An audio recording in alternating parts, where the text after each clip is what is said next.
What is up, everybody? Happy NFL Draft Night, and thank you for joining us for our offseason special. My name is Chris Brooks. Welcome into the 615 Preps offseason special. Got a large show for you guys tonight to talk about everything that's happening around here in the offseason, talk some NFL draft as well. Got a lot of guests that are scheduled to come on here a little bit later on this evening, but first I'm going to bring in the rest of the crew. I'm going to do them one by one, and obviously the guy that helped me start this thing up, Scott Burton. Scott, good evening. Good evening, Chris. I'm excited about this. How about you? This is the second year we've done this one. Obviously, we did the first one on site in Gallatin last year, and I think we're going to try a little bit differently this time and see how it works out. Yeah. We got a lot of things lined up tonight.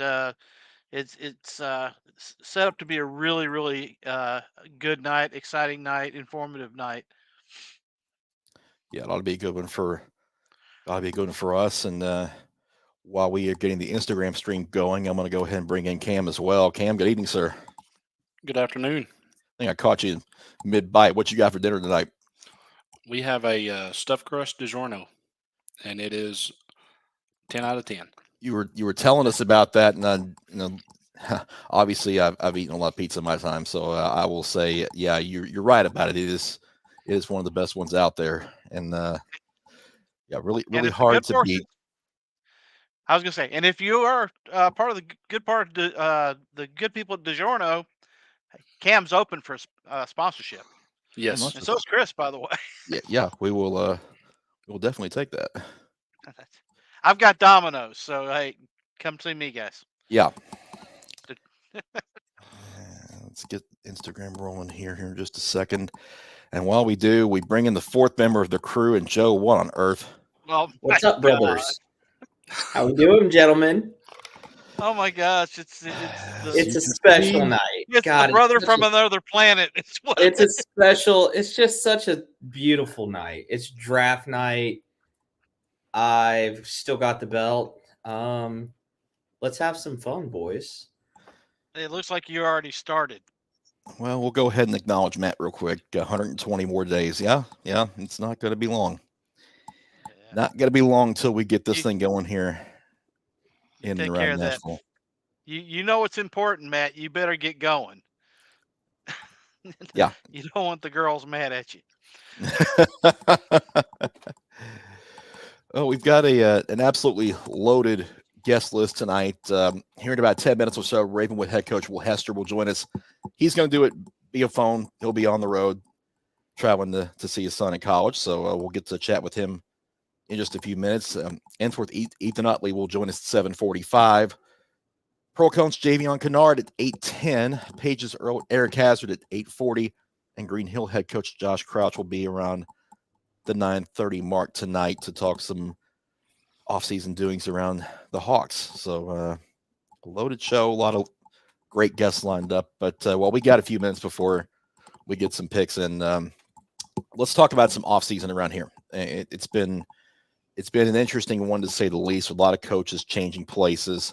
What stood up around here to you guys in the offseason so far? I'll start with one of the most well-known coaches in the metro area, Eddie Woods, right? Stepping down at Cane Ridge after a disappointing season last year. I hate to see him go, but would not be surprised at all to see him back in the coaching ranks maybe this year. If not this year, definitely next year. I think that the sheer volume is the second year in a row we've seen quite a few coaches switching positions and leaving and things like that. One that stands out to me is probably Paul Wade, going from DCA to Brentwood Academy, and it'll be interesting to see what his system. He is a very good offensive-minded coach. Fantastic offensive line coach. It's going to be interesting to see how well George McIntyre fares behind a Paul Wade offensive line. Yeah, you stole mine, Scott. Thanks for that.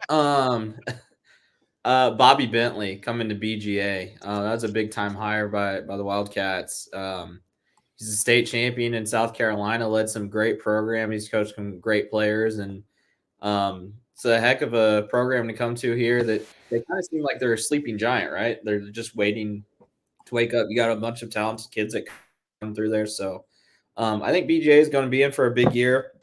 CPA still the D2 AA team around here, I think, to beat. FRA, we'll see. They lost a lot, but I mean, that's their well-coached team. But BJ under Bobby Bentley, they're going to be a lot of fun to watch. Talk about some of the players that are going to be coming back. Joe, you've been working on the returning players to watch series for last, I think, 3 weeks now.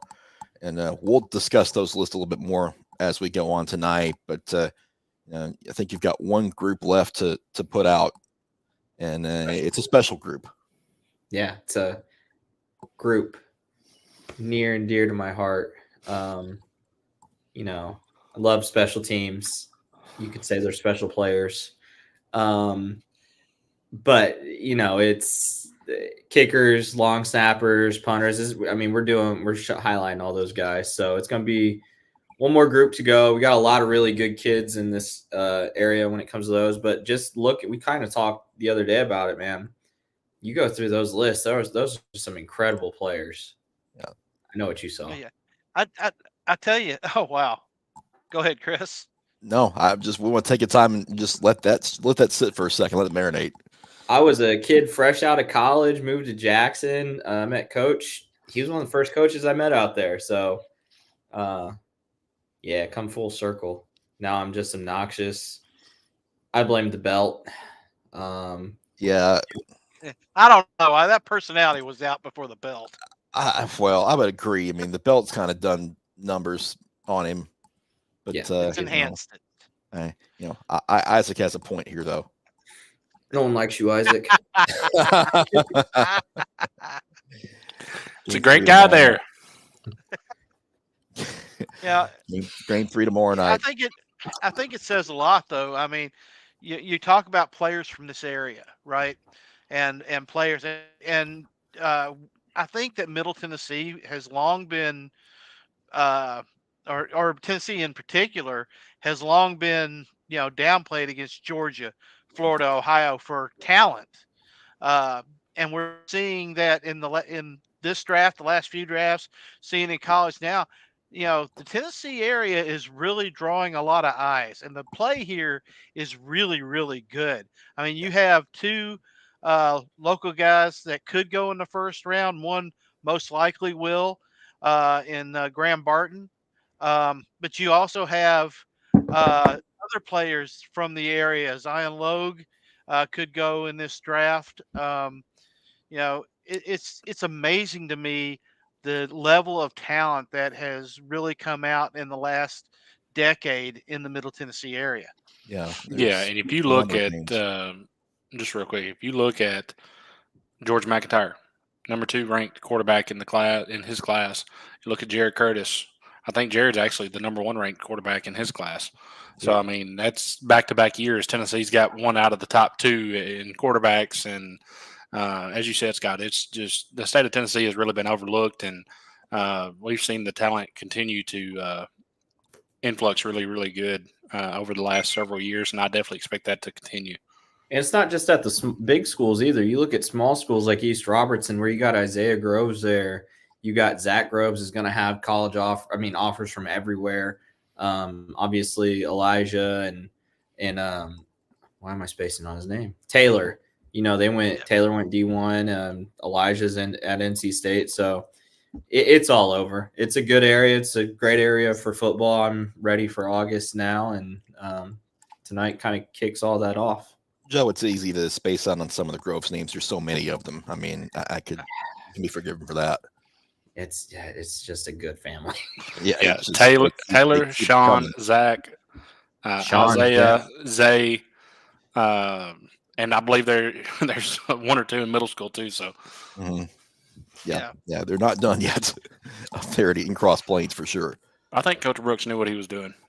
Yeah, had to. Yeah, and that's a team that obviously we're going to have to keep an eye on for this year anyway. I mean, 2A runner-up last year, just a great year for East Robertson.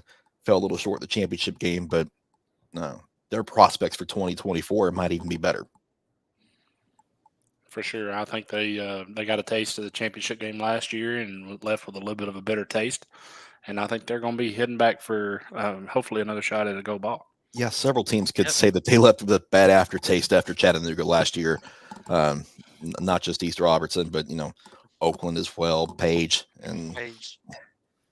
Yeah, it's going to be really interesting with Page because, they're bringing back, some key players in there with that school, and one of them, Eric Hazard, he's a wrecking crew, on that line, and I think William Weebush is moving to quarterback possibly. It's going to be interesting to see how that team progresses. Oakland same way.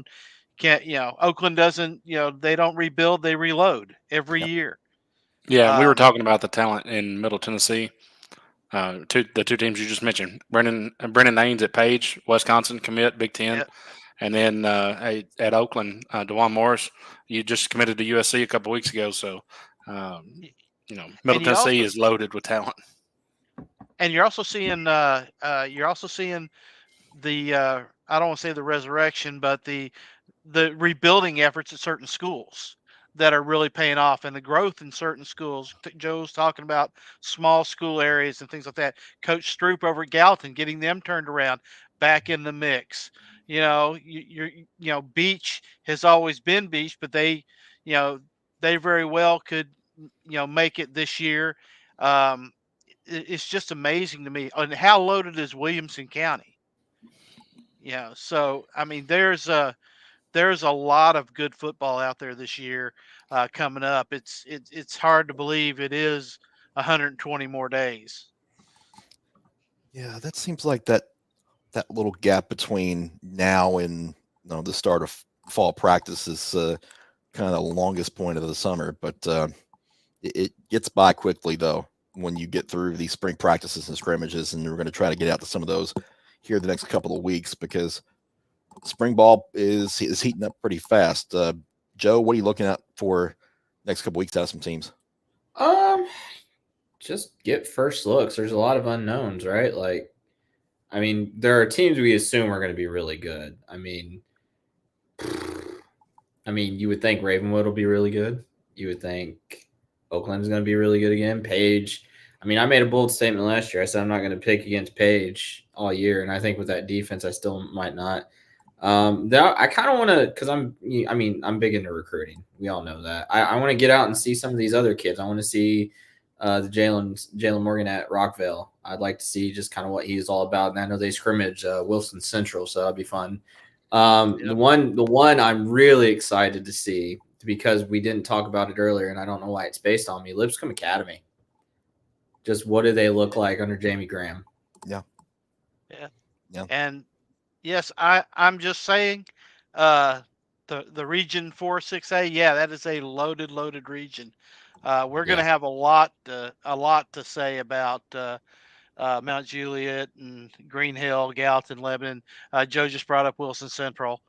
I mean, that's going to be a tough region, and we plan on Can't forget spending. Cookeville.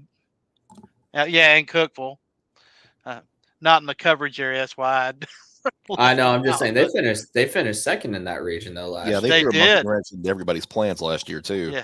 Yeah, they They did. really did. Yeah, so that's a tough region. Yep. Yeah.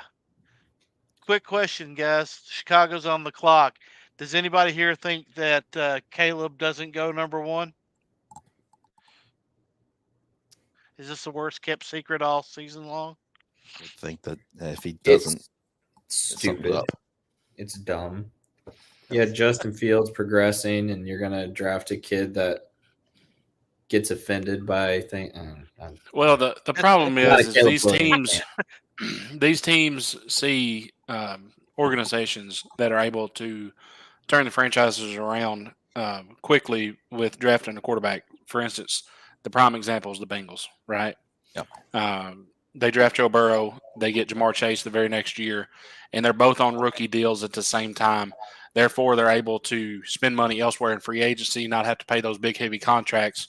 Justin Fields was progressing. I do think Justin Fields still has potential to be a decent NFL quarterback, but he was coming up into the last year of his deal. Yeah. So do you pay him the big bucks, even with him processing, not knowing whether or not he's going to be great or not. Whereas Joe Burrow had already shown that he had it, Yeah.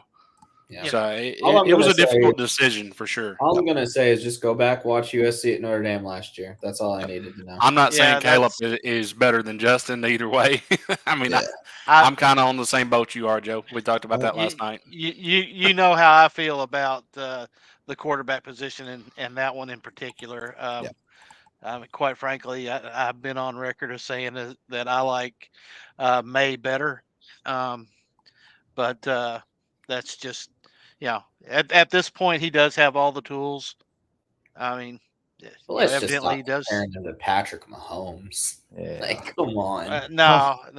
Let's go ahead and bring on somebody who's hoping to hear a few names called from the area this week. Head coach Will Hester from Ravenwood. He's on the road, and thank you for joining us for a few minutes tonight, Coach. How's everything going? Going well, guys. Thanks for having me. Yeah, appreciate you waiting around for a couple minutes while we ramble on about Caleb Williams, because they won't stop talking about him after he gets drafted in a few minutes. But I want to talk about your kids for a bit, because I've seen some numbers come out of camp, especially this spring. The speed numbers that you guys are putting out there have been incredible. I want to talk about those real quick. This seems like a much faster team than last year. What gives? Well, I mean, we've put a big emphasis on our speed and basically putting equal emphasis on that as well as we did the strength. I think everybody kind of gives lip service to getting bigger, faster, and stronger, but we've been intentional about it. Taking specific days out of the week and focusing just on speed.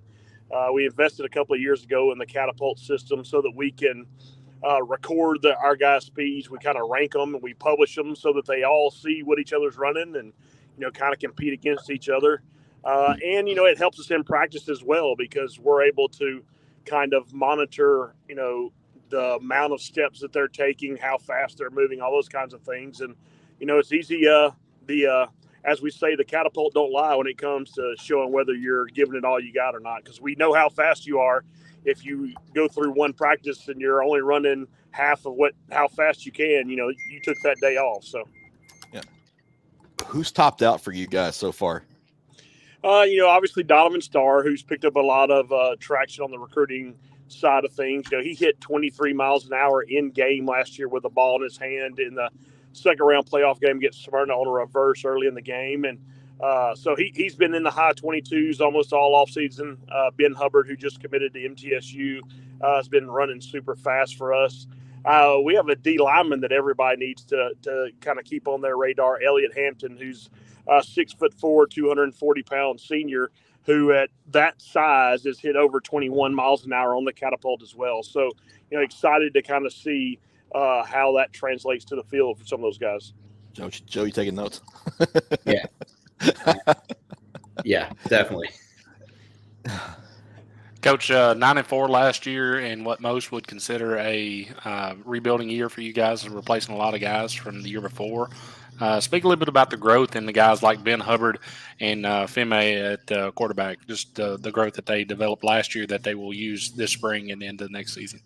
Yeah, absolutely. It was, I guess, not that we ever really have to reload per se, but, we did have to replace a lot of guys, and we're excited about going into this year. We think on paper we return 20 out of 22 starters off last year's team. And, you mentioned Ben Hubbard had a phenomenal year for us last year, kind of the year we kind of been expecting him to have throughout his career. He kind of became the receiver that we knew that he could be, both receiving the ball, running some kind of jet sweep type stuff, as well as in the return game. I think he had 4 kick returns for touchdowns last year. And Femi, who went into the season last year, is our third string quarterback, and got his opportunity after some injuries in the first game, and then never relinquished the starting job the rest of the season. And Femi's a kid who's still not old enough to have his driver's license, even as of today. Was able to, in what one of the toughest regions in 6A football, go 9-4. 2 of our losses being to one team. Just proud of the way that he was able to kind of, manage the game and get his playmakers the ball throughout his sophomore season.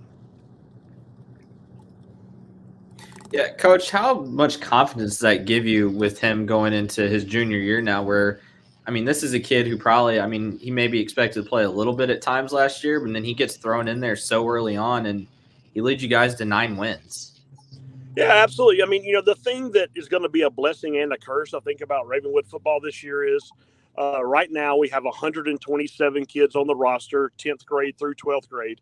I think every single position on the field we're going to be able to say here going into spring practice, is going to be a position battle. Even Femi, who played phenomenal for us last year, we have another junior to be quarterback in Maverick Chance, who when he was healthy before getting pushed out, due to injury last year, was playing very, very well for us. So, I think that iron kind of sharpens iron, and this competition that we're going to have at all positions, should be very suit us very well for building some depth, number one, but number two, having guys have to push each other throughout the year to make us better.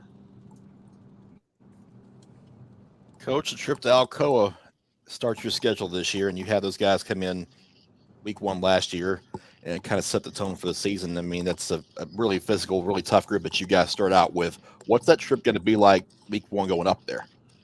Well, it's going to be awesome, right? To go to a historical high school football city in Alcoa, Tennessee, and the number of state championships that town has seen and won. And, it's a cool atmosphere with the stadium being between the new school and the old school. And, they always kind of pack the house. But anytime you can get reps, getting on a bus, taking a long trip, and doing all those kinds of things, the way the bracket aligns for us this year, if we're blessed enough to make the semifinals, it'll have to be in the Memphis area. So that'll be a bus trip we'll have to load up and take. If we're blessed enough to win that game, you got to do it again the next week and go to Chattanooga. And I'm a firm believer in making sure that, you leave no stone unturned, practicing all that stuff. And doing it against a high-level opponent early in the year to kind of test and see where you're at. I don't think it really gets any better than that. On top of that, Oakland late in the year, you guys are just playing a brutal schedule. Just how important is that? Is like you said, if you make a run to the semi-state, you're playing a team from Memphis, you're going on the road, but you're going to be battle tested by then. Just how important is that? I think it's imperative, right? You can't get to the playoffs and not know kind of where your weaknesses are, where your limitations are. You got to be able to create the best team that you can based off of what you bring to the table that specific year. And I think, being able to be tested against Alcoa early, a non-Eddie Woods ran Cane Ridge, what's that going to look like? We also have Smyrna and Blackman early in the year. And then, like you said, finish up with Oakland and Brentwood back-to-back the last 2 weeks of the season. So definitely going to know who we are if we're lucky enough to make the playoffs headed into that. Switch gears for a second, Coach. You're not doing the girls flag football this year, but they're still doing pretty well after you've given the reins up. What have you seen about that sport over the first 2 years, and how important is it that they're getting sanctioned for next year?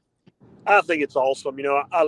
Coaching the girls was very fun the first 2 years. Those memories those girls made playing in Nissan Stadium that first year, that tournament day, all those things, were special for me to be a part of, but also special for those young ladies. And, it's kind of taken off. We've got, here on draft night, Rand Carthon's daughter plays for Ravenwood now this year. When they moved into town, she joined the squad. She kind of plays safety for the Raptors and does a good job with that. And it's just so cool to see, him out there cheering on his daughter, who he may have thought would never get a chance to play the game that he so loves. And now she's out there and playing super well for those guys. I just think it's very cool to see those girls have that chance that may have never had it otherwise, outside of collegiate intramurals or something like that.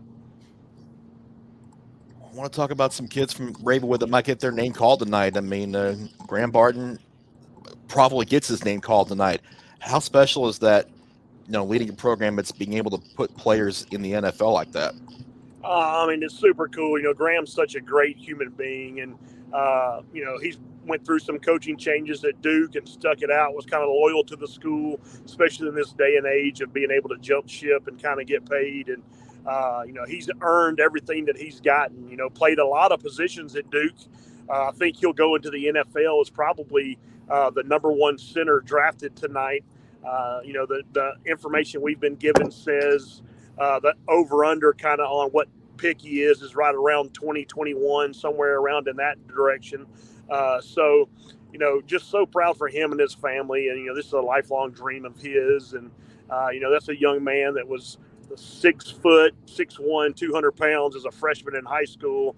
And now he's 6'4", 6'5" monster who's running sub 540s on his pro day, about to make a lot of money.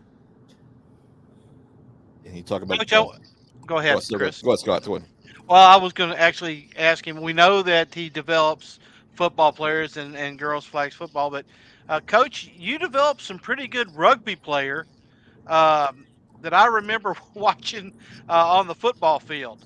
Kaylin Thomas. What can you tell us about Kaylin? Because it seems like she has a really good chance to make some noise at the national level. Yeah, Kaylin, I don't know the stats, but I don't think there are many Olympians that have been students at Ravenwood High School. And there's a very, very good chance that Kaylin Thomas is that first Olympian for the Raptors playing women's rugby.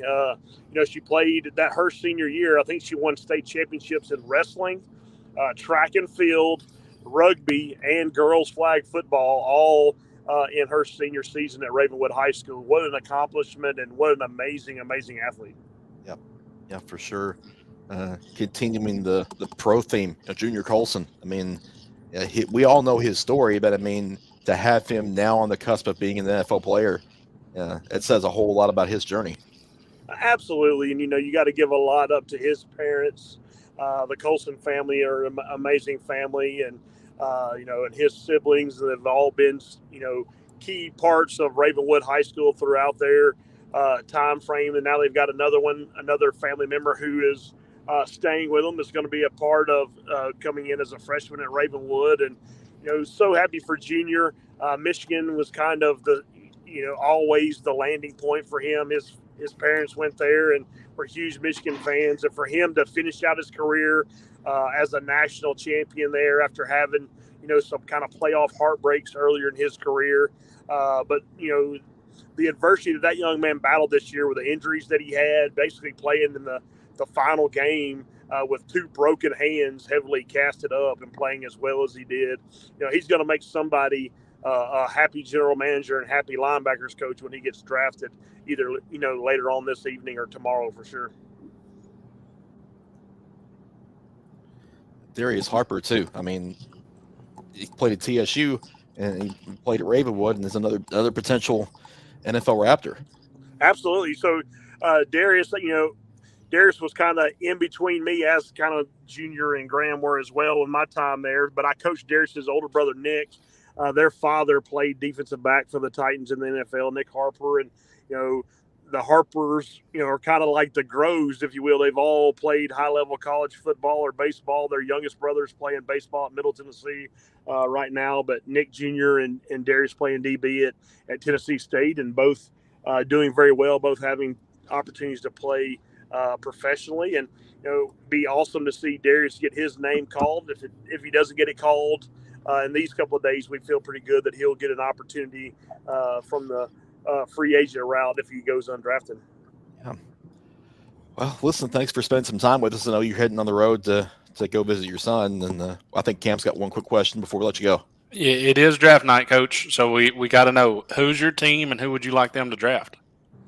Yeah, to be honest with you, I'm kind of caught up just rooting for these guys that we have sent into the NFL. Clearly living in Tennessee, you root for the Titans.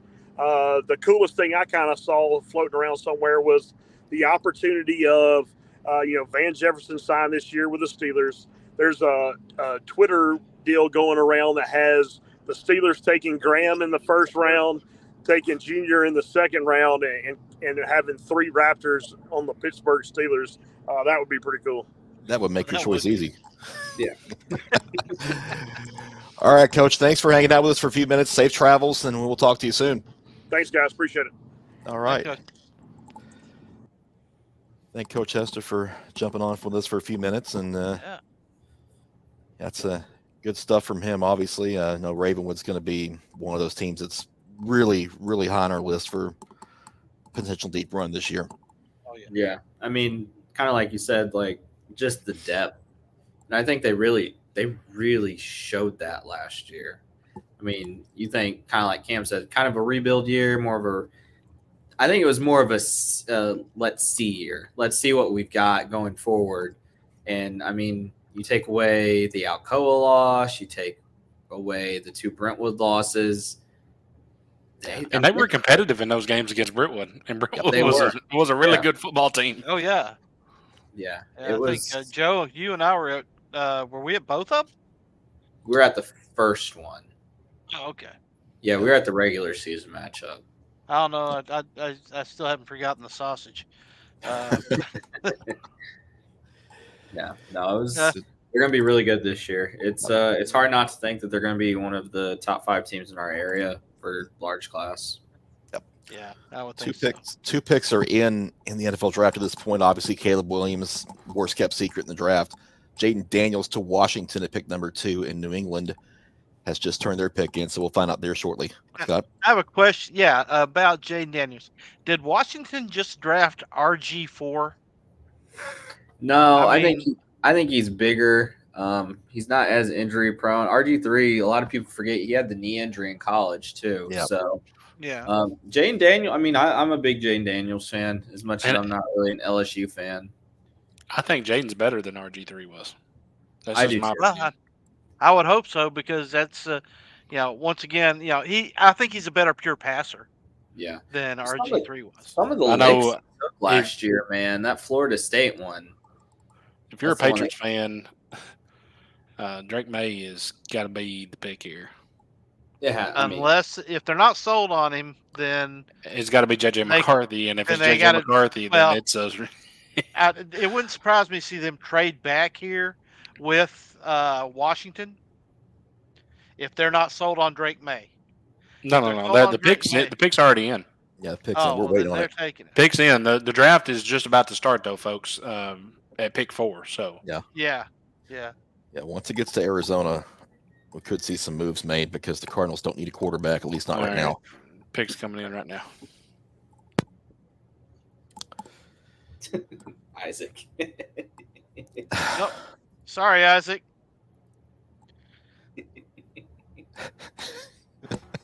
They went a little bit further south. Drake May. Yeah. It's a good pick. They went great. Well, it had to be the pick. Yeah. Yeah, I mean, They've got so many holes though. They do. I thought they might try to build up some draft stock. Well, I mean, it was real simple, guys. If Drake May does the same thing he did the year before last this past season, he's the number 1 pick. He beats out Caleb Williams for number 1, in my opinion. But when you take away what people don't consider, and they talk about it all the time in the NFL, but they never talk about it in college, right? Right. The weapons he has. He went from having I think there was 2 or 3 receivers that were drafted off that team from 2 years ago. Last year, he had Quez Walker, which will be drafted probably tomorrow night, honestly. But that was about it. That's just.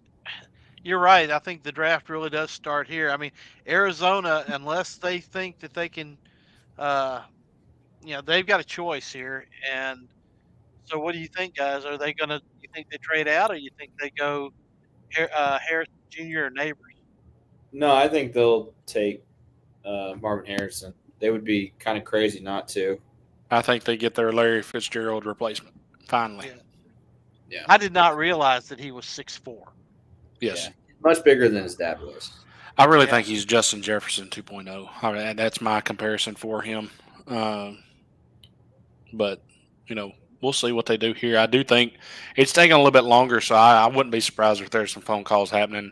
Of course, you got to look at Minnesota there at 11, widely rumored to be wanting to move up, and they like J.J. McCarthy. So, But here's the thing: who's going to take JJ now? Well, The Vikings. the Vikings need a quarterback badly Why trade? Why would they trade up? To get in front of the to Giants. get in front of the Giants, and the Giants are looking at a quarterback too. They Maybe, can't trust Potentially. Daniel Jones. Potentially. maybe they Well, did they just can't give take the Daniel risk. Jones that stupid contract. So it's And don't Maybe. forget the Raiders also. But need they a can get out of the quarterback. contract after this coming up season, though. Well, the main thing here, though, is they need to get in front of the Jets some way, somehow, because the Jets could be looking at the quarterback as well. I think the Jets are going to be on Brock Bowers. Yeah, I would say That's the move. Brock might Bowers be, but- or a tackle. I'm more. I could If see I were the Minnesota. Titans, if I were the Titans, where if I'm worried about Alt, and Alt is my entire draft, then they've got to get in front of the Chargers. I don't think so. No, I think Harbaugh I think the Chargers are loves looking to move back. offensive linemen. He does, but why draft the best left tackle to move him to right tackle? yeah, Yeah, that's a good I would point. see him. If you're going to take Oh, a tackle, That's bold. the Chargers can, especially if the Cardinals go receiver here, which the pick is still not in. But if the Cardinals go receivers, the Chargers could move back to 11 and get a guy like Fuaga from Oregon State, which is the best right tackle in the draft, and be just fine. Yeah, I don't disagree. Adam Schefter's on the screen. Yeah, so something definitely may be up. He's talking about the Cardinals making a pick here. Yeah. Picks in, no trade. This has got to be Oh, wow. Harrison Jr. You can pull up that comment from Harrison Edwards, Chris. Yeah, Yeah, little bit let's, about Cardinals staying with the pick. do that. Early a prediction. team of destiny. Early Hey, prediction. I think Lebanon's going to be pretty good next year, and him going over there is going to be that's huge. I mean, he was a stud. It's big for over them at for their Mount offense for Juliet. sure.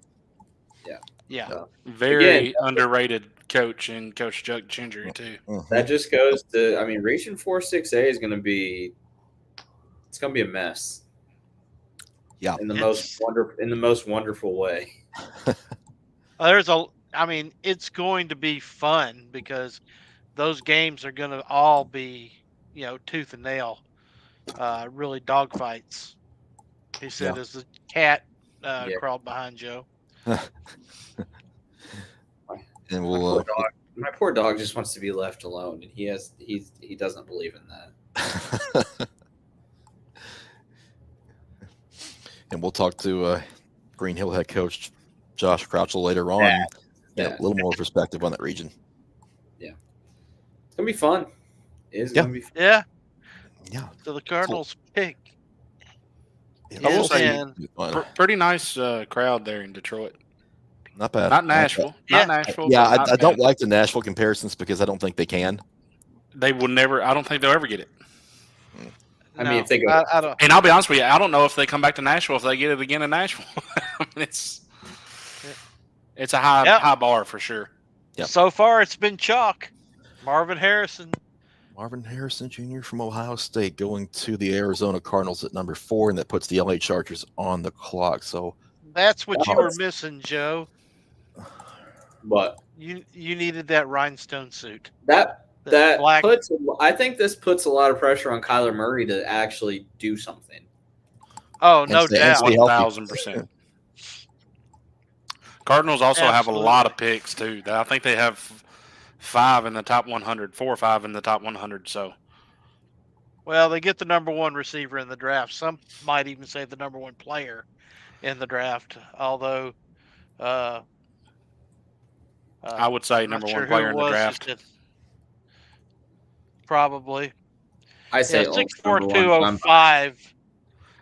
You can say that. I'm good with that as long as he's a Titan. Alt. Yeah. If Alt is as advertised, you're talking about a player who's going to solidify the left side of your offensive line, protect your quarterback for a good 8-10 years. You don't get players. You get like a that Taylor that often. Lewan that may be better than Taylor Lewan.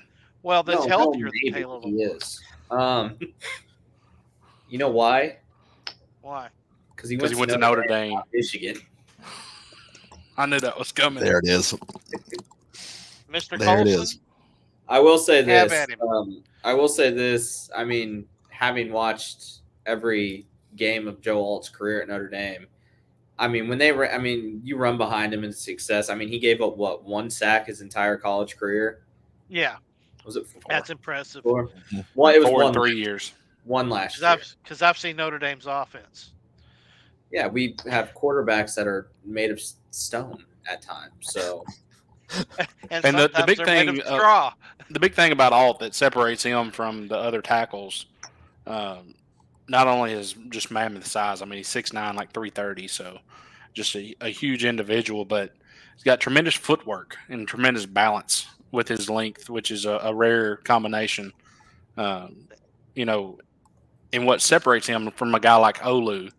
You know, Olu was the other tackle that everybody's been talking about, but Olu's run grade is very, very bad.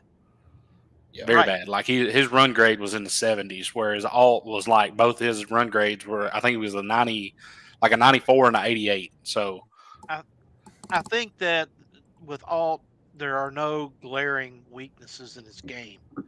Whereas with the other guys, there's something that they have to develop, whether it be run game, whether it be quickness, whether it be, how to use their hands. There's something that has to develop. Alt is a plug and play caliber player right now. he can be real flat-footed at times, but I think comparing defensive linemen to offensive linemen coming out straight out of college, I think it's easier for defensive linemen. It's not as big of an adjustment because they can just come in. It's kind of like for high school, right? I mean, a lot of these kids just come in and they're good to go by college. If you're a defensive lineman, offensive lineman, you got to refine it a little bit. And but I think Alt's one of those guys that you may see him struggle at times early in his rookie year, which is not unexpected. But by year 2 or 3, if it's still Will Levis there, he'll be just fine. Still waiting on the Chargers to make their pick. they just showed the Cardinals green room and war room, and they were on Monty Osfort was on the phone. I don't know what could be the deal there. Is Marvin Harrison Jr. is doing his interview right now. Yeah, maybe they're talking to his dad. Potentially. As Titans fans, how much did you hate Marvin Harrison? Not as much as I disliked. Reggie Wayne was more. Really? Okay. I'm just wondering because I grew up in Indiana and I'm not a Colts fan, but like I did always really like those two. I mean, that duo was just next. We really just didn't like Dwight Freeney is where we were at. That's fair. Well, that spin move. The thing was that Cam was like, why can't I quit you, Mr. Manning? Because Peyton was was he a Vol first or was he a Colt first? He was a volunteer. He was a volunteer. Yeah.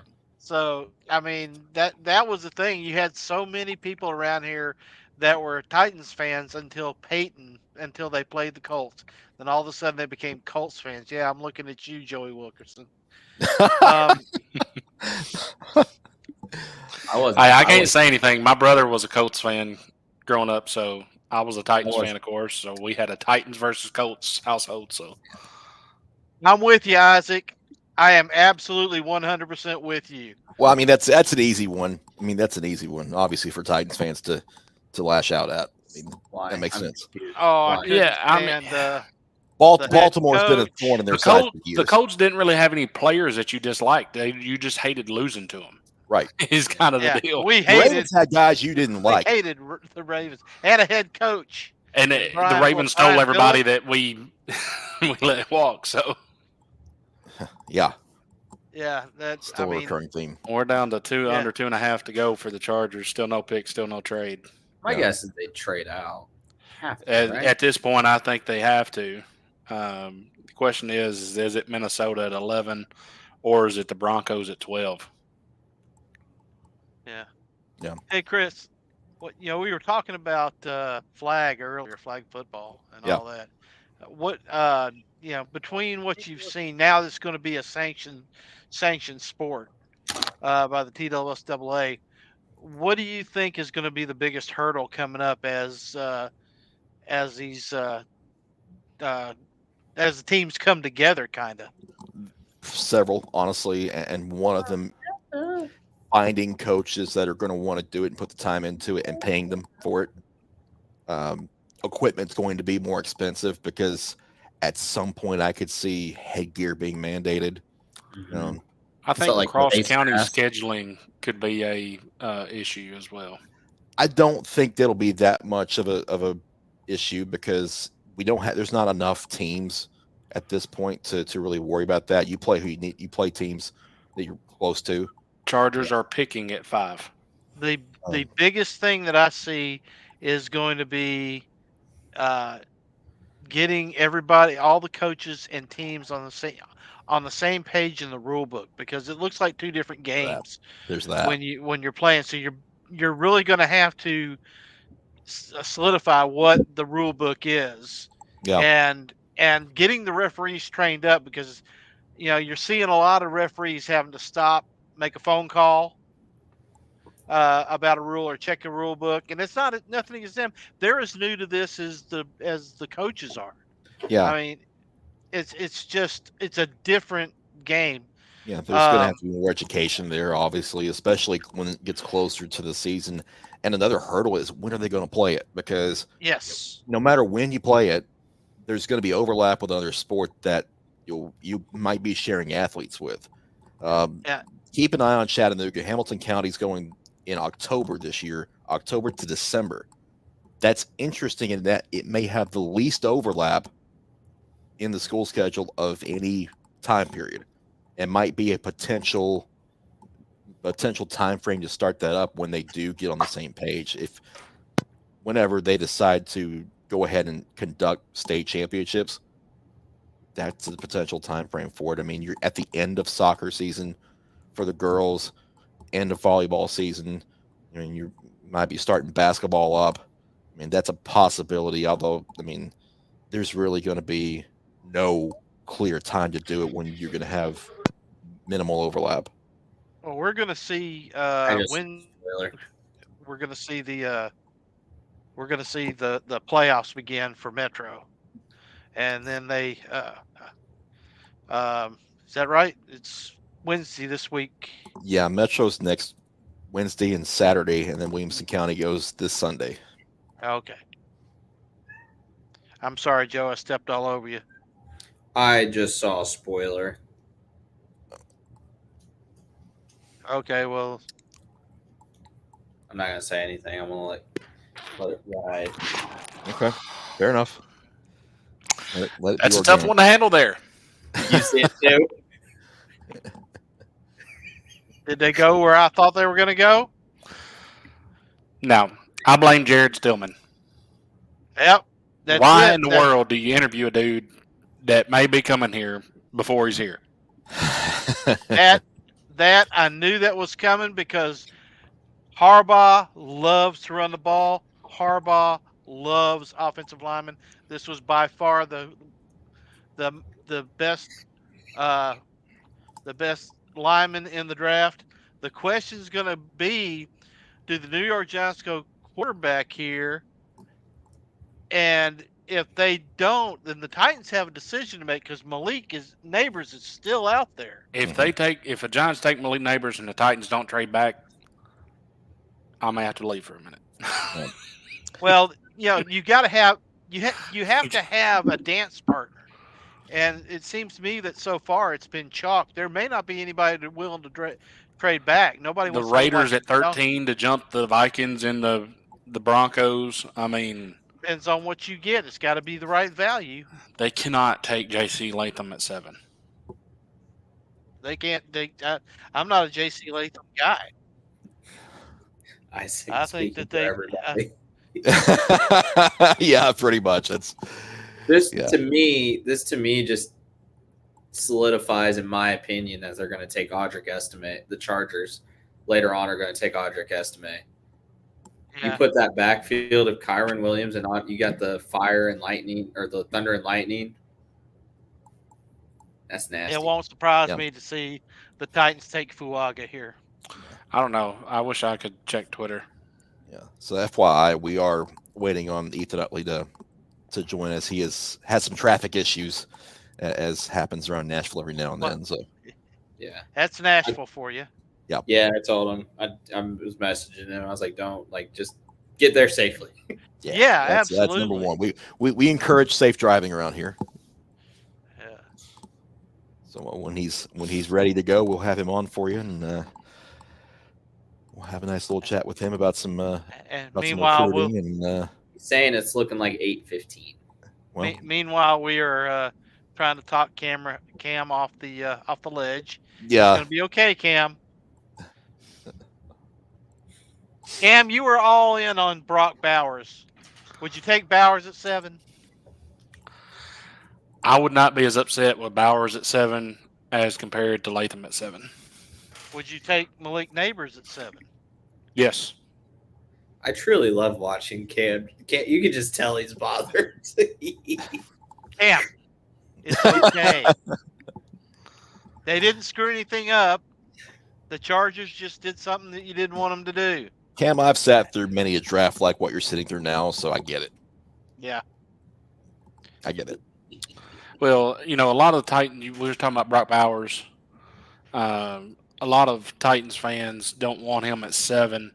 But when you look at tight ends taken in the first round of the draft, you look at Kyle Pitts at 4, and I know he's had a disappointing career so far. But when you look at his best season, Brock Bowers was better than him all 3 years of college than Kyle Pitts was his best year. So Let me ask you this. Cam and I watched him absolutely demolish Tennessee last year, so that was fun. he's just trying to rub it in at you. Well, here's a question for you, Cam, because would you be okay with Roma Dunze at 7? No. He's 6'3", 215. Yeah, we have 2 of those. We have one of those in Traylon Burks that does nothing. Well, that means that they can trade Traylon Burks. Well, or can they? That's the question. If this is Malik Brock Neighbors, Bowers. we're in trouble. Or we riot. I'm glad I'm not alone, Isaac. Well, here we go, because this will be telling if the Giants go quarterback. J.J. McCarthy. They took Malik Neighbors. There we go. Oh, so the Titans have decisions to make. Trade to 11. We like They that. can. Joe's Well, is there a team that could go quarterback in front of them to go to 11? I don't think so. I mean, you could argue the Jets might, but No, the really, The Broncos could. The Broncos. The is where they Broncos gotta could trade up. 12. That's what they. The problem need to is, do though, if the they can. Broncos don't have a second. You'd probably be trading. I think the Broncos have 77. I think maybe you go from 7 to 12 and get 77. Maybe. Well, we'll see how long before the ticket comes in, because if this goes down to the wire, we know that they've been working. But Guys, we have enough right tackles. Do not draft J.C. Latham, please. I think it's gonna be. The kid from Oregon State if they go tackle. He's another right tackle. We don't need a right tackle. I want to see Cam have just a monumental breakdown. Yeah, That's all. have them select. Do y'all want to go viral? That's the question. Cooper DeJean. Cooper DeJean from Iowa. The number A one underrated pick here. I wouldn't be thrilled with it at all, but Dallas Turner would be a wild one here. No. He's not a good run defender. That's all we need to get run over. I know you're wanting to help Jeffrey, but all they'll do is double team him and then run over Dallas Turner. This is the one time we're wanting the opposite of the A.J. Brown trade. Trade back. This is honestly could not have went worse. Oh, yeah, it could have gone a lot worse. Brian Callahan said he wanted that we needed tight ends. Brock Bowers. Just get it over with. Rip the Band-Aid off. He's a gadget player. I think he's going to be a great NFL tight end. I really do. I don't think he's like Kyle Pitts. I think he's a different animal. I'm not quick to judge Kyle Pitts. I know you are because he played for Florida. I think he's also played the last couple of years with Desmond Ridder.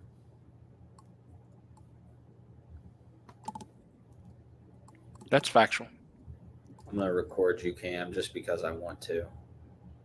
I just want to see the reaction. You may do what Sketch does. Just throw the webcam up. Just slam the desk real hard. It's going to be so good. All Twitter is saying is that Rand needs to trade the pick. No crap. I love it so much. It just makes me so happy. The Rams were wanting to get inside the top 10.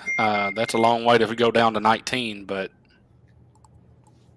I'd feel a lot more comfortable with Fuaga or Latham at 19.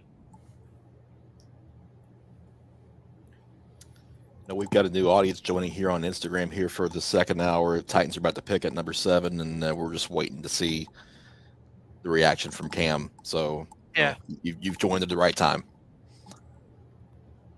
Cam may have a monumental breakdown, and I'm here for it. Possible. all right, Cam.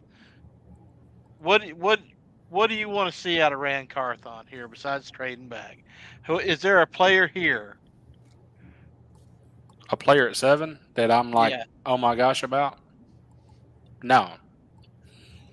I think Roma Dunze may end up being the pick here. Pick is in. Gosh. Pick is in, so they've had. He's so mad. So evidently they couldn't find a dance partner. I bet it's J.C. Latham. God, I hope it is. I bet it's J.C. Latham too, and he's going to wind up playing a 10-year career at right guard. Ladies and gentlemen, it is J.C. Latham.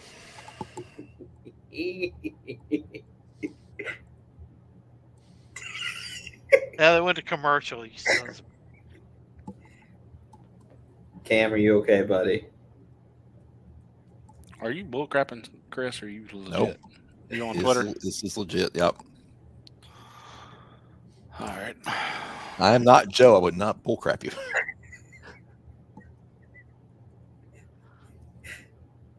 He's gone. We got rid of him. Yeah. If He's back. if y'all need me, I'm gonna be jumping off the Highway 231 bridge. I hear the Batman building installer. Yeah, but it's gonna take him a while to get down there. Yeah. You know. I was gonna say It's not he's got- that he's- bad of a pick, Cam. Actually, it's not a bad pick, Cam. It's not. Hey, Chris, what's it like rooting for teams that win and draft well? I don't know what that feeling. It's weird. It's It's- so weird. It's really good, isn't it? It is. I like yeah. it. I want some more of it. He is and, 6'6", We'll see you again at 335. the NFC Championship. He's only 21. He's Revenge only is- going to be revenge is on the 21 table. years old, and he has 2 years of starting experience, so he's very young. Yeah, and he Okay. can play left tackle, left guard, center, right guard, and right tackle.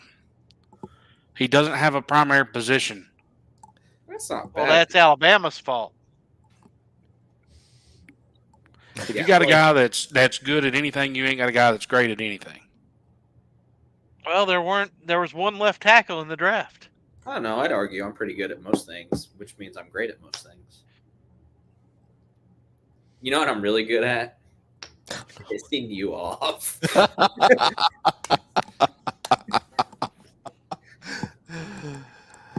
Oh, that's a really cool jersey in the background there, Chris. Yeah. Just Like- wait, Dallas's pick will be worse. That's a good offensive lineman that your Lions drafted. Mhm. Yeah. Can you relate? I'm Cam? built around. Hey, somebody needs to got check on paid. Isaac. Somebody needs to check on Isaac because he was going to riot. Oh, Ooh, it's so ooh, good. ooh. Isaac, you know where 231 bridge is? No, so I'll the meet thing you there. about- The thing with Dallas, the thing with Lauren's on this one. I like it. Yeah, I saw The thing with Dallas though is that they'll draft well and then they'll just play in the playoffs and lose by 30 like they usually do. Fine with that too. Isaac's not here apparently. So yeah. he's having a out-of-body experience at this point. It did not turn out the way they wanted and couldn't find a dance partner. That's the problem because I was listening to a couple scouts on podcasts I was listening to all week, and that was the one thing they keep getting fans saying, well, "Why didn't you trade back?" He said, "Because nobody offered, nobody called, Nobody wanted and to move up. I mean, it does take two. I mean, it's So and his the song. price is too steep for something inside the top 10. It Yeah. really is. Yeah. So is Roma Dunze the play here for Atlanta. Yeah. I think Atlanta is probably going to wind up going. I think they go Cooper DeJean, but because they don't need a tight end, I don't think Cooper DeJean's a top 10 pick, is he? He's the number He's one kind of ranked corner. all over the board, really. I mean, I have him like Quinyon Mitchell may be the play here for them. Yeah, could be because those guys have been 1 and 2 at corner. Yeah. But I tell you, I have a buddy of mine saying he was hoping he's a Chargers fan. He's like, I was hoping for J.C. Latham, and I was like, you got the better offensive lineman. Sorry, Cam. Yeah. Oh, he's gone. He's in meditation at the moment, so we'll let him be. He's in Twitter therapy right now. He's evidently has a support group. You can go black, Cam. You want to see how I feel? Just see what I responded to the Titans Twitter pick. My little brother, who's 12 years old, said, "What the heck was that pick?" in all caps, referring to the Titans. Well, they won it all. Couldn't get him. They get Javion. So we're gonna move some things around, Chris. Javion said he's good to go on in about 5 minutes. Okay. Oh, good. Sounds good. We will. Oh, that's a pancake block. Hey, you see where he's playing here, guys? You see where he's playing? Yeah. Right tackle. Right tackle. You don't draft a right tackle at 7. Sorry. Well, you don't sound sorry. Yeah, I was about to say there's a.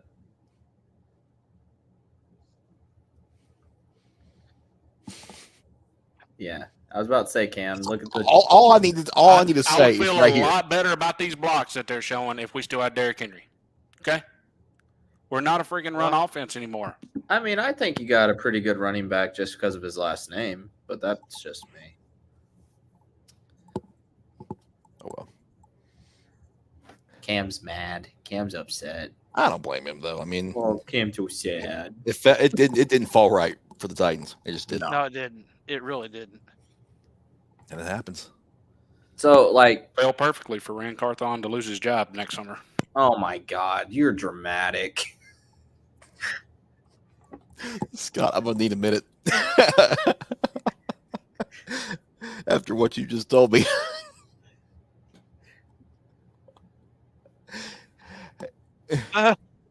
Yeah, that's a good point, Drew. That's a good point. Let's be honest. Cam was just upset he's in Alabama again. Well, Derrick Henry was too. Yeah, Alabama guys have worked out good for us, but yeah.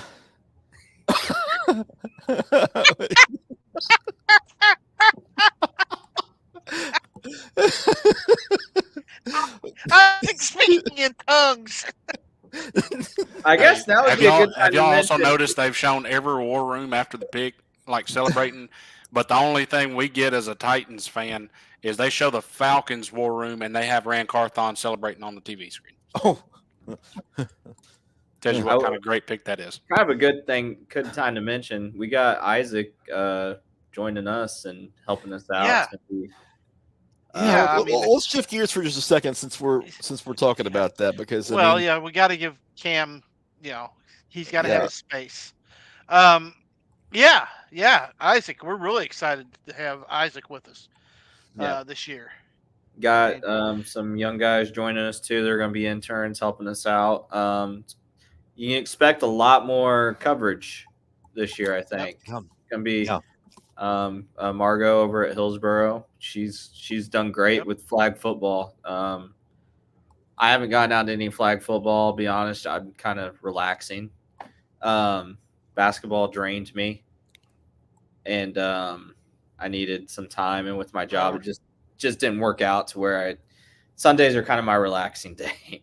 Well, and you're pumping out some articles too, so Yeah. I I'm like not doing you're not. He's Yeah, he's it's doing not like work, you're just so sitting you know. there. But no, Isaac, we're Right. excited about Isaac joining. We got Ethan Odom over at MTSU, former Mountain Juliet Golden Bear. And it's gonna be. He's so mad he can't even type. Yeah, it may be taking the keyboard and two-handing it up against his forehead. And I get it. Yeah. Because we've all been there. We've all been there. Hey, But- if you've been a Atlanta Braves fan during the '80s or a Lions fan up until this year, Or Seattle Mariners fan ever. yeah, right. Chris, Or Kentucky fan. Chris, what are you doing with your teams, man? Hold on here. there was a time like in the mid '90s where it was fun because the Mariners were awesome and to watch and fun and actually competitive. When's the last time they made the World Series? The Lions were in the playoffs most every year. Yeah, but the World Series has eluded us. And, so is the Super Bowl, but who's to mention? You do. First time for everything, Joe. Let's talk about those. It's going to be a first time that belt gets taken from you in December, and it's going to be back in my hands. We'll see. Let's talk about those picks that are not picks. Those contracts. The Amon-Ra St. Brown becoming the highest paid wide receiver in the league, and money. Is it Panay got paid? Panay got paid. He's the highest tackle. Yeah. Those extensions, yep. Yeah, they got paid and they earned every penny of it because those two Falcons have done more for the franchise in the last 3 years than any two players except maybe Megatron and Barry Sanders. Yeah. And wow, the Falcons went quarterback. Michael Penix. Whoa, hello. Guess they're getting Kirk Cousins' successor now. All right. That was a shot right at Minnesota. Was it? Heck no. Minnesota's going to take JJ. Yeah. Yeah, they're taking JJ. Yeah, but no, I'm good somebody's now. moving We can up talk here. because we don't have the worst pick in the first round now. So Cam feels better. Cam feels better, folks. Feels better. Somebody sucks worse. He's relieved. He's off the hook there. and no slack towards Michael Penix. He's great. I just don't know if he translates to the NFL. Brock Bowers to New York has to be the move, right? Yeah. What about Chicago? They could potentially go Flaga. They could also go Olu.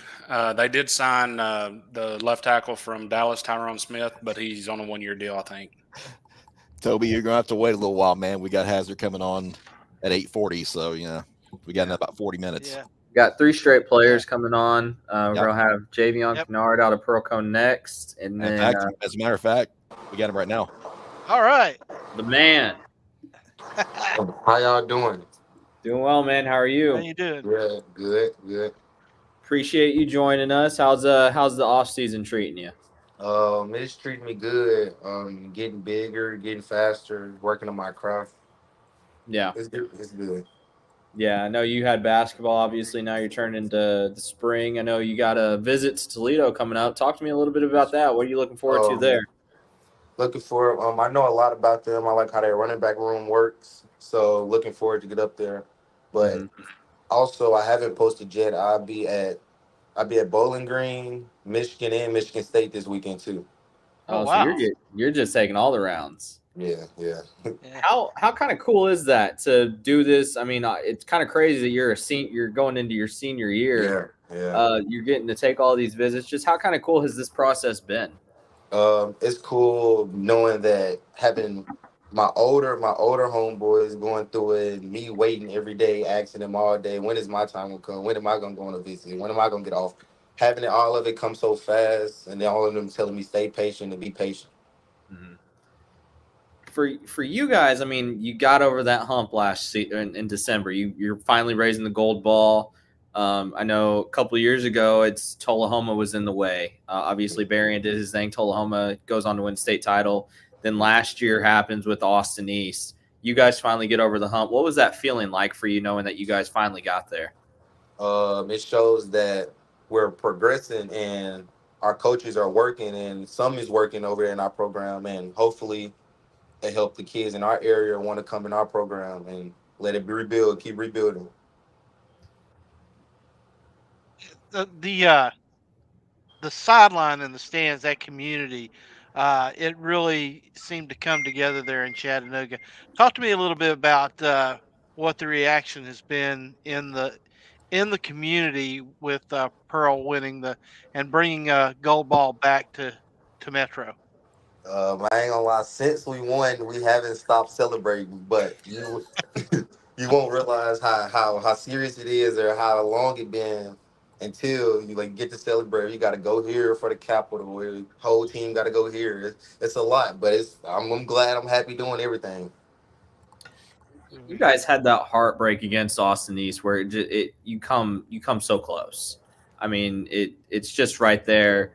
For you personally, what was that moment? Because I know that game you got banged up, you couldn't finish it out. Mm-hmm. You're raising the gold ball at the end. Just what's going through your mind when that clock finally hit zero? Hitting zero sophomore year of this past season. This past season when you got season, hitting it. Me beginning of the season, starting the beginning of the season, I always had faith in everybody, and for some reason, everybody knew this was the year. We just couldn't mess it up. Everybody had to be on point. So winning it, we definitely was happy. You couldn't believe it, but it was handed. It wasn't handed to us, but it was right there for us. We just had to do it. That's all we had to do it.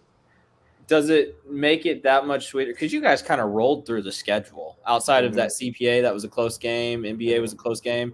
Does it make it that much sweeter the way you guys won it against a really good Upperman team where you had to gut it out? I mean, you guys showed that you deserve to be state champions. It actually did. Going through everybody, beating everybody real bad, but going to that game, we was planning to. I swear, I had faith. I knew I thought we was gonna blow them out so bad, but the rain. What our film breakdown was to throw the ball because DBs didn't look too well, and they put a lot of people in the box. With it raining, they low key changed the game plan, but our coaches are perfecting game moments in practice, having everybody ready for it, so we can perfect it in real game situations.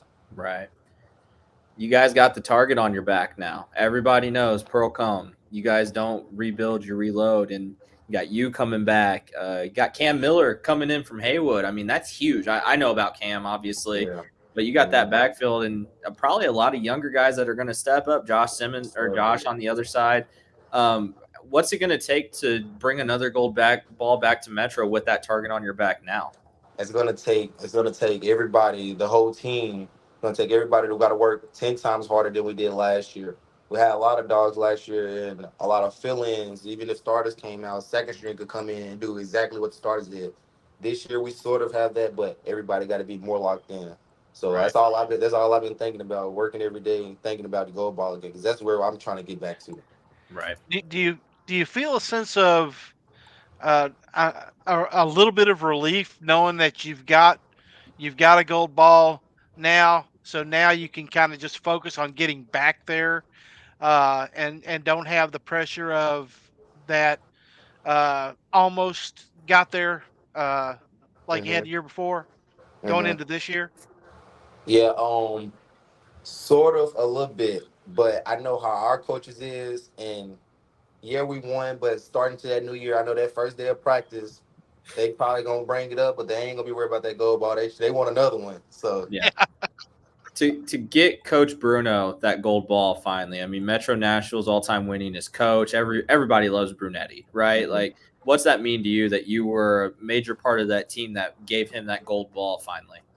It helps a lot because I know how he loved his kids. Like a lot of coaches say they love their kids, but he helped a lot of kids in situations that wasn't true. Like there was a lot of situations and people that got to go to schools that he didn't help. So he helps kids a lot, like with not even just football, outside of school and got the classroom every day, all day, making sure the team's doing what they need to do all the way around school. So I know he cares about his kids for sure, everybody. And it's not even just the starters, it's the people that's not touching the field or the people that's not contributing. He makes sure everybody's on the roster is doing what they need to do every day, all day. Yeah, changing it back up just a little bit, going back to some of the visits that you have, the conversations you've had with college coaches, where do they kind of see you at playing at, like slot or running back or kind of punt returner, kick returner kind of thing?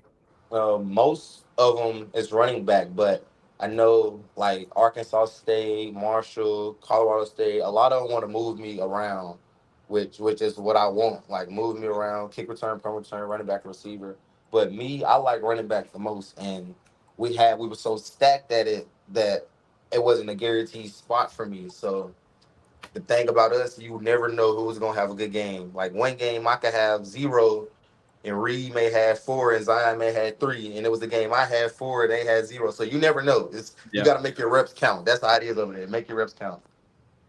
How for you? Obviously, you like competition. I mean, Mhm. I've known you. I mean, you every time on the sideline, like you're the guy now. Like Mhm. you've experienced all that. How's that? How do you think that's going to make you better going forward, having known that you played alongside Malachi the last couple of years and Zion the last couple of years?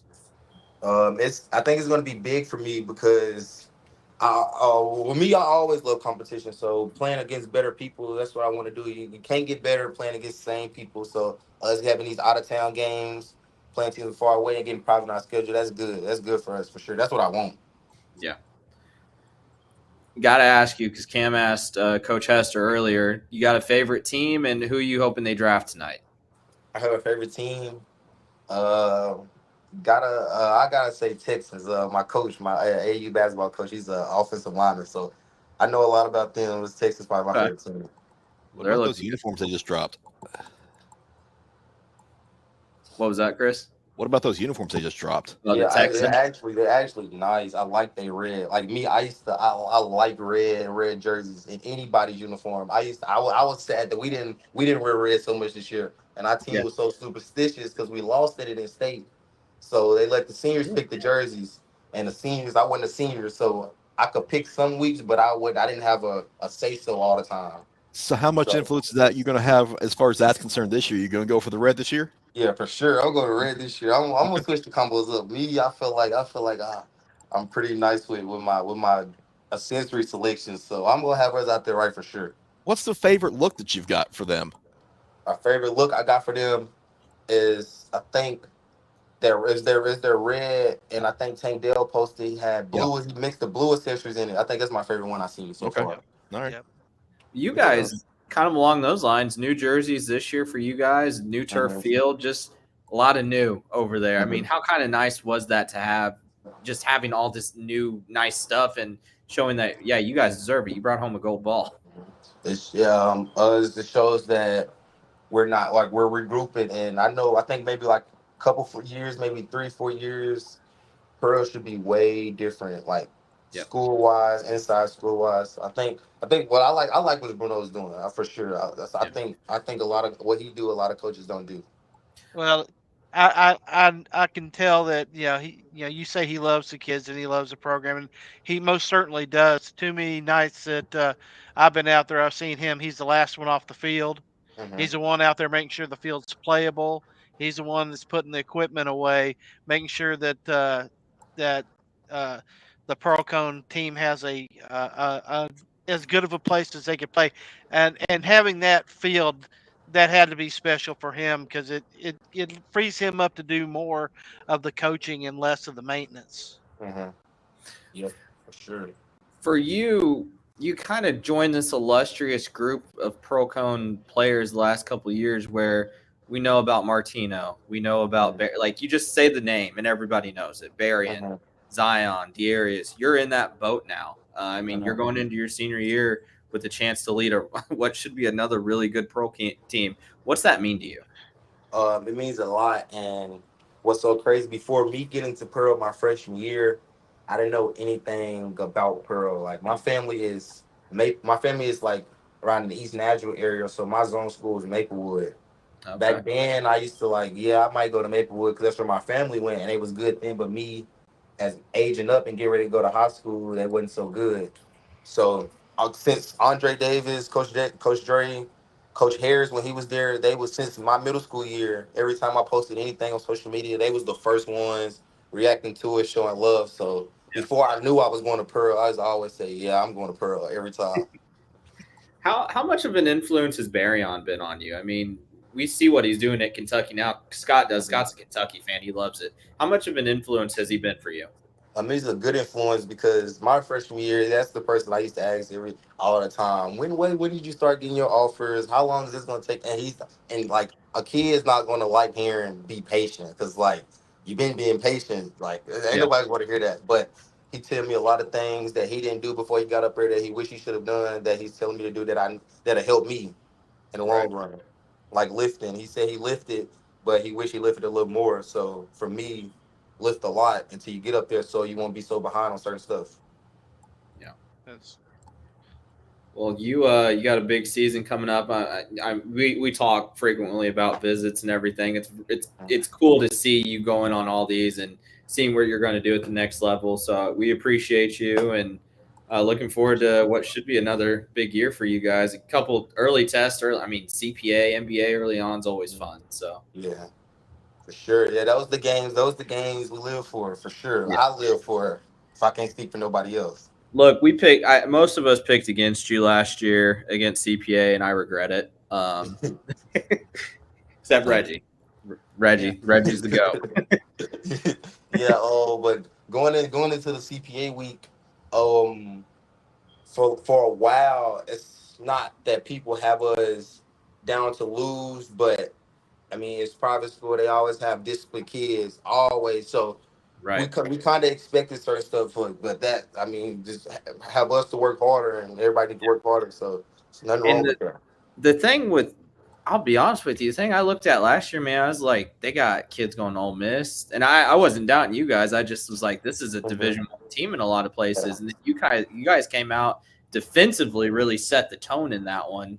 And it after that one, I was like, oh, Pearl's going to win state. Like Yeah. it's for me, that was the moment. So Yeah, for sure. And thing about my team, it's like they know how to lock in, but they could play so much, and Yeah. I will be so mad at times. I was so mad, but defense it is always a defense, but they could go out there and get a stop in any moment. So I loved everybody. I'm glad we got the finish with this good team we had. last thing for me, I mean, what are you looking forward to the most out of your senior year at this point? The most I'm looking out of is basically the stats, better stats. I'm definitely trying to get Mr. Football for sure because me personally think I was snooped, and then just the finalists. Yeah. But this year, it's just me. All I can do is just work harder. But for sure, mark my words, I'm going to be up there for sure this year. we'll definitely be watching. Yeah, for sure. Well, Javion, thanks for taking some time with us, man, and good luck this season. We're going to be seeing you early and often because those pro games are going to be must-see games, especially those first 2 weeks. So have a great off season. We'll talk to you soon, and good luck to Firebirds again this year. Yes, sir. Thank y'all. Thanks, man. Take care. Hard not to like somebody who reps the school like that and reps his coaches like that. No, he's great. He's a great young man. He really is, and that program, Coach Brunetti. I don't think anybody could have said it any better than what Joe did. I mean, and what Javion did. The man absolutely loves his kids, loves his community, and it shows in the kids that he produces. Yep. That was my top moment from last year. Was just joy and elation from that sideline celebration. Yeah, if you're an Upperman fan, like you're like, we don't care. I understandable. I get it. Yeah, sure. Understand.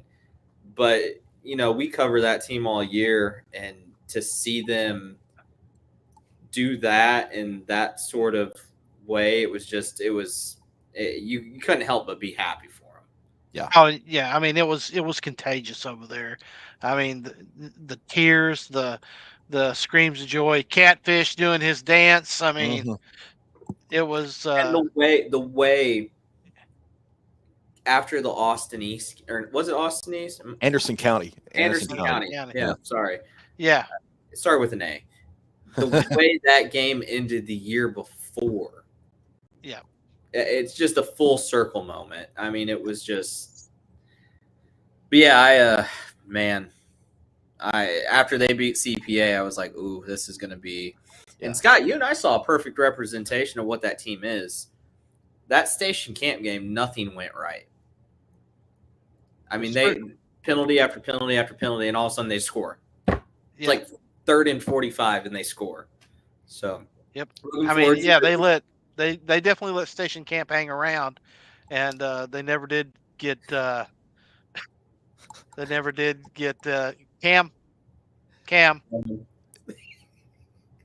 We just want to let everybody know that you're okay. Are you Everybody, okay, buddy? they're asking about you, boy. Yeah, I'm okay. Okay. Yeah, you look like it. You look great, The buddy. head down, I think, was the kind of the tipping point for some of that. They're checking on you, making sure. Yeah, so they're they're just looking out for you. checking. People care Wait, about you. so we didn't even talk about it. JJ McCarthy to the Jets. Yeah. I hate it. Oh no, Who not did- Oh, the the Vikings. Jets. The Vikings. The Vikings moved to 10. Yeah, they swapped spots.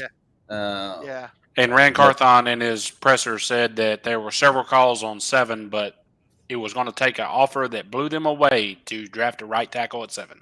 But he was also saying that Latham will play left tackle. Yeah, they said the same thing with Peter Skronsky last year, too. We'll see. Joe, are we making a bit of a trade of our own here? What do you mean? Because I see another familiar face in the green room, but it's not the one we were talking about. Oh, who is it? Eric? My Eric guy. Hazard. Yes, sir. It's Eric Hazard, man. Eric, welcome in, man. How's Thank everything you for going? having me. It's good to see you. Good to see How's y'all. the off season been? It's going good. We started up spring practice this week. Actually have the huddle open right now. Getting ready to watch it. Gotcha. Yes, sir. You just putting in work. I mean, you had a heck of a junior year. Simple as that. I mean, just the numbers were kind of crazy to look at going back. I was going through the defensive lineman list the other day, and I was like, good God, you and Atticus, the two numbers that I was just like, those numbers are ridiculous. Obviously not the way you wanted it to end, but I mean, we know you. How hungry are you for 2024 to start back up? Oh, it's definitely unreal. This team coming out, it was a little rough at first. Just trying to figure out who we had coming back and how deep we actually are on the defensive line and back out of our first 11 on defense. It's great to see the energy. We got a new coach, former Titan, Coach Ackerman. He's with us now, and he brings a lot of energy to us. So we're hungry for that gold ball. Yeah. My understanding is you pretty much right after the Blue Cross Bowl, you pretty much went back immediately into the weight room and into training. How's that been for you? And how much has that helped you get ready for this season? It's been outstanding. I took a little bit of a break, 2 to 3 weeks, right after the game, that championship game ended, to focus on myself, to get a whole head count on how that game went, and looked at film multiple times, looked at it with the coaching staff, and it sucked a lot just to see that we were so close, but yet God has a plan for it. It's simple as that. I got back into the weight room pretty fast. I ended the season last year about 220. I'm up to 250 now and moving better than ever. That was my understanding. You'd put on some bulk getting ready for this season. So as much as a terror as you were for offenses last year, it's going to be even more so this year. Definitely. So, been eating some fried chicken or some pancakes or what's going on back there? I'm eating everything in the house. Mom and Dad can't keep the pantry full. Oh no! Your poor parents, man. Tell them to fire up the grill. I'll be over. Dad actually cooked it up tonight. He put some bratwurst on and some hot dogs. Oh yeah, yep. Yeah. That'll work. You defensively, I mean, just going through those lists, it was like, okay, we got 2-page players here, we got 2-page players here, we got 2-page players here. you're going to be loaded. I mean, just how much confidence does that give you, knowing that your side of the ball in particular, you're not only going to be one of the best in our area, but one of the best in state general. It's definitely a confidence boost, but one thing me, Brendan, and William are preaching to these guys is we got to stay humble. Like we can go down at any point, at any time. This Tuesday, we had a wide receiver go down towards ACL, Oof. and it killed us just to know like it could be taken away so fast. And our biggest thing is staying humble, and our shirts actually respect this year. Just staying true to us. And I know I've said it before, but we play page football, and that's how it's always been. To go from the year before, where that state championship game, they just kind of ran away with it in the second half. That was a really good Knox West team. I mean, one of the best in the state. To last year, where For you sure. guys proved that you are not. You're right there. I mean, whoever won that game deserved to win it at that point. It was you two. To make that sort of a jump from year to year to now where you guys are probably going to be viewed as the favorite. What's that say about where this team has come since you've been at Page? With that being my 45th game, I know I've grown a lot with the coaches, and the coaching staff's grown a lot as a whole. Like just learning when to run certain plays, when to make adjustments, and I think that's helped them a lot. And as much as it sucks to say we didn't bring home a gold ball, that experience and getting to grow with a coaching staff that's new to winning big games like that, it's just unreal. So we've anybody that follows you on social media really has been seeing influx of schools starting to recruit you heavily. Do you have anything planned visit wise? I know you just got off of a couple of visits, right? I just got off of Virginia Tech, Louisville, and Mississippi State spring game. Throughout the last couple weeks, I have an official visit set up with Memphis, and then I have one set up with Louisville. It seems like every day I'm checking Twitter and I'm like, oh, you got another offer. Oh, what's that kind of been like to just have this influx just come at you so suddenly? It's definitely great. It's finally seeing hard work that I started freshman year of high school football, not knowing what this was going to unfold to be.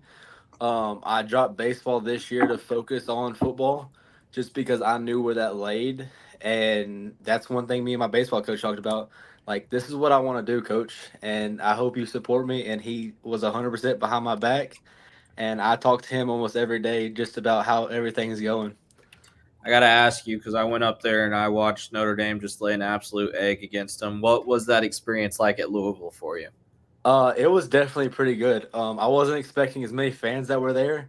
Their fan base was definitely popping. And just a tradition, you see a lot of guys that were older guys on the defensive line that knew what they were doing, and it's a great opportunity for me to go in there and earn the spot to play as a true freshman. What are you looking for when it comes to the college you eventually commit to? What are you looking for the most when it comes to that? My biggest thing while looking and trying to make this decision of where I'm going to go is just a brotherhood and a coaching staff that actually knows my name, and I'm not like a number to them or just another guy that they offer. Right. You played a little bit of tight end this year. Have you made any overtures to get the ball a little bit more on the offensive side? We haven't been running a lot of tight end this spring yet, but I have been running running back drills just to get my feet quicker, and so we'll see what happens with it. Ah, I'll line you up in the Yeah. backfield. Good oh God. my gosh, Yeah. 250-pound running back coming at you with that kind of head of steam. No, thank you.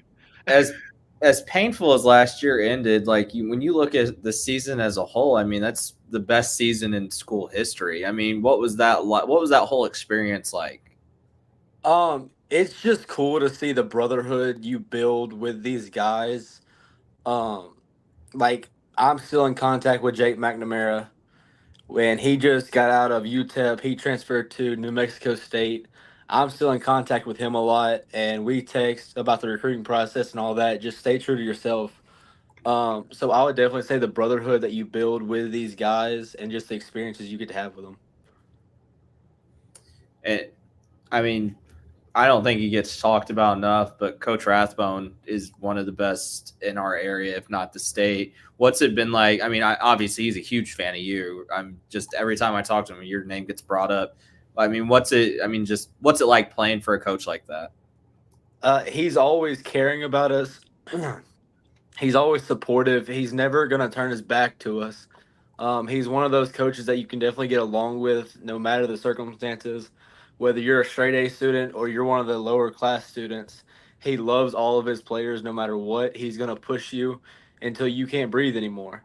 Like, he's with you no matter what, and it's just great to have that kind of coaching staff.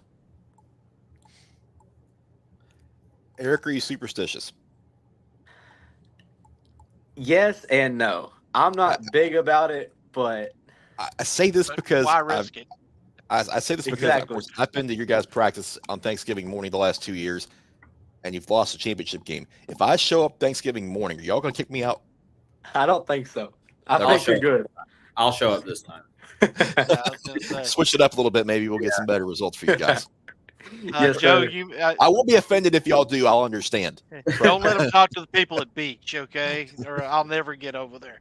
I will say this: a Beach Page matchup at some point in the postseason would be very fun because I think looking at 5A way too early. I think you two are probably the two standout teams, and you match up really well against each other. So I think that'd be a fun matchup, but still way too early. What's the biggest thing you're looking forward to the most out of your senior season? Oh, definitely just getting able to experience my last couple years of high school with these guys. A lot of us that are getting recruited right now are looking to graduate early. So this is our last hurrah together for school and football, high school football at least. It's just gonna be a great experience with each other, and I think we have a lot to show. Oh, We've been I guess talking I'll have to already, go to that Joe. game if Well- Page and Beast play because I feel Joe like and Scott are not allowed, Willie apparently. Mays Hayes. What? I've been cut already? Yeah. If we're superstitious, though, that means you can't go either, Chris. So I guess it's No, me. we're talking about. No, I was only talking about the Thanksgiving morning practice. Now. I gotta ask you because I've seen this picture. Those black jerseys, the all black look, was that brand new last year? Because I had not seen it before. I think that was brand new 2 years ago. Okay, Yeah. 2 years ago. I remember seeing them 2 years It ago. was super sir. clean. We showed up to what game did we show up to, Chris? Nolensville. Nolensville. And I was like, oh, these are. I'm a fan. These are. Oh yeah. You guys got some of the underratedly. You guys got some of the best, I think, jerseys around. I mean, the blue jerseys that you wore 2 years ago. It's good, clean look. Yep. We got a new show coming out this year, and I think it's gonna be fun. Okay. Oh. Well, Very cool. just good luck this year, man. It's been fun watching these last couple of years. I was telling these guys the other day, like this senior class is kind of special for me because it's the first class I've covered since you guys were all freshmen. Yes, so sir. it's fun to watch all you guys. It makes me feel old. But You are. cry a little more about your pick, Cam. We're asking everybody, who's your team and who do you want them to draft tonight? Are you a Titans fan or? I'm not really into the big into the NFL and who they pick and all that. I'm more of a guy kind of guy. I like watching Micah Parsons and Bosa. So Nope. that's my Shocker. Shocker. I was about to say, who do you try to model your game after anybody's or? Yes and no. I watch a lot of Micah Parsons highlights and JJ Watt highlights. I was actually at Arkansas State for their spring practice, and Coach Jones said that I remind him a lot of JJ. Okay. He didn't try Yes, to bring sir. out no bricks, did he? No. Cam. Let it go, Cam. I didn't say anything. What? I could have sworn I saw lips move and voice heard. Wasn't me, brother. Oh, okay. Well, hey, man, we appreciate you coming on and Eric has stumbled into the twilight zone now. Yeah. Man, we Yes, appreciate sir. you coming on. We'll be at games this year. Obviously, it's gonna be a fun season, and just just keep doing what you do. It's gonna be. I mean, I'm really interested to see where you end up going. I mean, Yeah. it's Yes, sir. it's gonna be fun to watch your recruitment. Yeah. Definitely. Thank y'all. Thanks, man. Thank Appreciate you. Have a good one. See ya. Yeah. See you, buddy. Yeah, that's going to be a fun team to cover this year. Yeah. Oh my gosh, 100%. 250 pounds. I ain't picking against them. Nope. I ain't making that can't. mistake either. Well, I can We tell need you if you're a tackle in 5A football, just go ahead and Move start to asking guard. for help. Just Yeah. go ahead and start asking for help. Cam makes you feel any better. Oh, it does. Teams 'Cause that are the below way the that- Titans. The way the Uh, draft was going, I was fully expecting Brock Bowers to be a Colt, and that was going to be worse. But he just went to the Raiders, so we're Yeah. good. Well, Washington Commanders draft grade of a C+. They're Uh, the New so England- he went to the Raiders. Yeah, Yeah. 13. So now they have Michael Mayer and Brock Bowers. Yeah. That's a pretty With, nasty tight end room. What Captain Mustache throwing the ball to him. Let's see. The Patriots have a draft grade of A, Arizona A+, Chargers A+, Giants B+, Titans A, F. Titans A, Falcons F, Bears Yes. A+, though that pick was an A+, Roma Dunze, Vikings B+, Jets an A-, and the Denver Broncos an F for the Bo Nix pick. Did they pick Bo Nix at 12? They did. Yes. Yes, they did. Feel better. Feel better, Cam. Yeah, they picked Bo Nix at 12. So now They- we got to see how the rest of this draft goes and see who we get at 38. At this rate, I don't know. Byron Murphy may be there. Crazy. All right. So, Weird draft. should have Ethan take Utley on Dallas here in Arnold. just a few minutes. While we do that, we're going to go ahead and take a quick break and get ready for him. So hang around with us. We'll be back in about 3 or 4 minutes or so, and then Ethan Utley will join us for a few minutes. So stick around.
All right, welcome back into the offseason special. Waiting on Cam to get back to the seat, but he'll be all He right. can change his little tag there because tighten up is alt we want is Yeah, How no about longer. no defensive picks made so far? yeah, that's wild. Yeah, It's that a is insane. record for the draft era we're in now. I Doubled up think the Indianapolis last goes record. here. It wouldn't Yep. surprise me to see Indianapolis go with a safety here at this next pick. Well, speaking of defense, we got a guy that's Hey. pretty good at defense himself. One Ethan Utley hopping on with us tonight, and heard you had some traffic issues getting back to the house, man. You all right? I can't. I I just can't. I'm ready to move to Knoxville. It's a smaller town, less people. I'll come back to Nashville, but gosh, it's bad. It's the worst. The Especially worst. for a Thursday. That's Yeah. that's it's- Welcome to the daily grind. Yeah.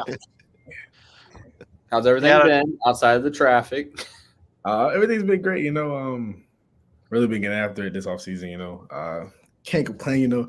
Getting real comfortable with our new coaching staff. Obviously, some familiar faces, but mainly new guys. Just getting used to coaching style and how to relate to new coaches. Even though I only have 1 year with them, I'm gonna make the best of it. Obviously, that's what I do. I adapt. And in college football, you never know. You could be with a coach one day, and then the next day it's a whole new face in the room. So you kind of have to be able to quickly adjust, especially in a business like situation like football is. No matter what level it is, it's always a business. So just getting used to those guys. It's been great vibes, great energy in the weight room.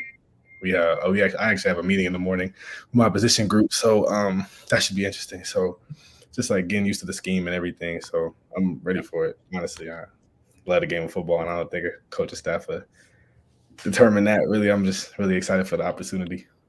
I was going to ask you about the coaching staff, but I mean, first you're repping them now. You're repping them all the time. I mean, how nice is it for you to have that decision out of the way? You can focus on your senior year now, and I mean, we all know. I mean, you're recruiting hard, so we all know you're committed to Tennessee. I mean, how nice is that now?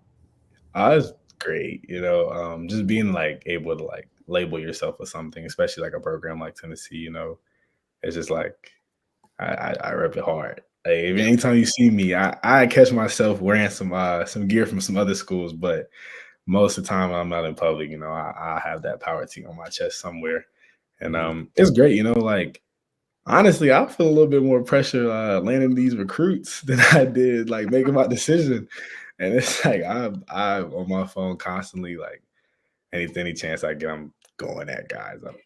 See, he gets the memo, and it's like any chance I get, I'm going at guys. You guys, anybody, like especially when these commits start rolling in, like they're gonna say that I reached out to them for sure. It's just it was fun though, like creating relationships, even if the guys choose not to come to Tennessee, like just like creating relationships all across like the country and just having friends like that, like in college football, all with the same end goal in mind. It's great though. It's another opportunity that most kids don't get to like create friends like all across the country. So I'm meeting great guys, like everybody I come across. I haven't really had a bad encounter with any recruit I've talked to, and it's just like it's all great vibes, especially when everybody has the same end goal in mind. So it's great, it's fun. So as a season ticket holder myself, which games could Tennessee fans expect you at this fall? Already, so like, okay, I'm not gonna lie. All right, we're gonna make the playoffs. Just know that the schedule's a little, it's a little. I mean, it's fun. It's gonna be fun, but our schedules, all our big games are really like in a chunk of like middle October to beginning of May. We got Florida, and I don't know the order, but we got Florida and Alabama back to back. And we got Georgia, Florida, Kentucky, Bama, Mississippi State, all in like the span of like 5 weeks. And I'm gonna be at those 4 games for sure. The Mississippi State, Kentucky, Florida, and Bama game. Because I missed the Bama game in 2022. And when we beat them again, I'm not missing it. That's right. I was there. I've seen so many videos, heard stories, and it's like I'm not missing it. Like never gets old though. I mean, nope. Ever. Like no matter the outcome, like it's gonna be a great atmosphere, in Neyland Stadium. Hoping it's a night game. For Or you, like probably like that 4 o'clock starts, like the end of the games at night. That's like have like the sunset coming down over the stadium. Yeah. Yeah. yeah, and it's like in October too, so it's gonna be like a little chilly, but not too cold. Yeah, it's perfect football Yeah. weather. Perfect. For you, when was the moment that you knew it was Tennessee? Man, my mom actually had a lot of jokes. My mom's a jokester. She likes to make her fair share of comments. And Happy belated birthday to her. oh yeah, for sure. Shout out to her. But my mom she makes her fair share of comments, and she'd always crack jokes because she's a Georgia girl. My mom is my mom bleeds black and red, but she'd always crack jokes. Now, every time we would talk about my recruitment, she'd always be like, "All roads lead to Knoxville," and I'm like, "Mom, are you serious?" I would just laugh it off. I'd laugh it off, and then I want to say a week from my decision, because I was really going back and forth between them and Texas. I was like, all right, I gotta look at future rosters. I gotta look at, this is really wasn't a problem for me because obviously Michigan was north, Texas was south, and then Tennessee was around the corner. And so it was kind of interesting. But just really looking at it, I was weighing my options between Michigan, Texas, and Tennessee. And I was like, all right, I gotta make the best decision for me. And I was like, that's at Tennessee. And I'm like, all right, I got Coach Gardner. Mhm. I was like, they're losing a lot of guys, so I'm gonna play early. And then I was like, I can't say no. And I was like, this is gonna be great. And then just talking to George, and then obviously my friend Dylan from Georgia, just talking to those guys, I'm like, bro, we're about to take over Knoxville. So obviously we're on draft night here, and you're a guy that a lot of people think has the abilities to develop into a draft player. What do you need to work on this season in a senior season, and also at Tennessee to maybe get drafted on draft night one? Oh, really? So obviously everybody can be like, well, I get faster, I get stronger. I lift every day. I really I say really since 2024 started, I really fell in love with just being in the weight room. Just attacking and getting your body used to straining, and just doing things that you're not comfortable doing. So come Friday night, in my case, soon to be Saturday nights, it's just you're used to being in uncomfortable situations. Because my mom always tells me get comfortable being uncomfortable, and it's okay, if I could do that, I will be able to manage. And for me, my uncomfortable situation at hand is playing both sides of the ball, which is not the easiest task. Last year, first game, it was cool. It was easy. We played Union City. They were they had some guys out there for sure. It really wasn't a challenge because they ran a wing tee, so the game went by fast. But we played NBA and it was 90 degrees outside week 2, and I was like, all right, bro, I'm tired. But I was like, wait. I was like, it's if you tell yourself you're tired, you're gonna feel tired. So that third quarter hit, and I started cramping. I was like, nah, this is not about to happen every week. You gotta do something different. So I really started attacking it differently in practice. And then come week 5, I think it was Lipscomb, I was like, all right, I can do this. And I kept doing it, and I'm gonna do it again this year. They're trying to work something out where I may not be on the field as often. I don't really mind. At this point, I've done it once. I might not do it again. And this is the last time I'll get to play offense. This is the last time I'll get to do that. So it's different. Going backwards. Coach Heupel always cracks a joke every time he sees me. He's like, we don't like watching you go backwards. It doesn't look too good, and you don't look comfortable doing it. And I'm like, right. So I was like, but as long as we're winning, I'm down for whatever. So we've seen other schools incorporate big guys into the offense, right? Offensive lineman, defensive lineman. What's the chances of Ethan Nutley scoring a touchdown this year? Higher than the chance of me scoring a touchdown right now. No, because me and Coach Heupel cracked jokes all the time. Coach Heupel actually called me one time when I was out on the field running routes with my friends. That's what I really do in my meantime. I go live, go to track practice, and after I'm like, bro, I'm trying to run routes. And I'm a little smooth. So you will see if I could convince Coach Heupel, I for sure could be over 5 touchdowns by the time I graduate. I got hands, I can catch. That's one thing I can catch. Really, if I was to switch tight end right now, I'd be perfect. I was gonna say tight end right there. There you go, uncoverable. Yeah. Oh yeah, can't. What, a linebacker? Not stopping me. I remember that NBA game Joe and I were here, I was cramping at halftime. Yeah, Um, Brutal. and I was hanging out in front of the fan more than you guys were. yeah, it was. I It really was don't it even was get. brutal. I don't even get time to really be in front of it, and it's No. like, Yeah. gosh. I'm No, like, no, bro. you were busy. I I look was looking for you on the sideline. And I was like, oh no, he's actually out there playing off. Because that's the first time I'd seen you played offensive line. I was like, oh, that's different. we get a punt. That's why, like, when we have 3 and outs, I love it. I love Yeah. it. I'm like, all right, keep this going. But then you get one of those drives that's like, especially with a team like NBA, that's going like, Yeah. they're gonna run the ball, and I'm like, all right. I mean, I expect nothing else from them. Like, that's just their play style. Yeah. You look up and it's like, all right, they didn't have the ball for 5 minutes. I gotta go kick step now, and that's like a whole different type of movement. Like, it's more standing, and it's like, I'm like, bro, you gotta focus. You gotta lock in because it could get bad. It could get bad quickly, but I don't let it. And this is one of those things, whatever helps my team. Yeah. I'm with it. Yeah, What's the your chances that I've go ahead, Scott. what has it been like? Have the new coaching staff changed any? I'm not going to ask you details because I know you can't give them, but their coaching style versus what you were used to, and maybe what's your defensive philosophy? Is any of that changing? And if so, how's your defense adjusting? Personally, I feel as if no matter the division, region, Memphis, Knoxville, Chattanooga, I don't think nobody has as much experience and depth as our box does. We have like everybody's coming back. Like every single one of our whole front seven is coming back on both sides of the ball. We're missing 2 linemen, but on defense, like even the subs, they're coming back. So they're trying to see what a couple guys look like in different positions, but it's familiar faces and it's people that's like we're coming to get it. And it's like majority Right. seniors, so it's a lot of experience, a lot of maturity.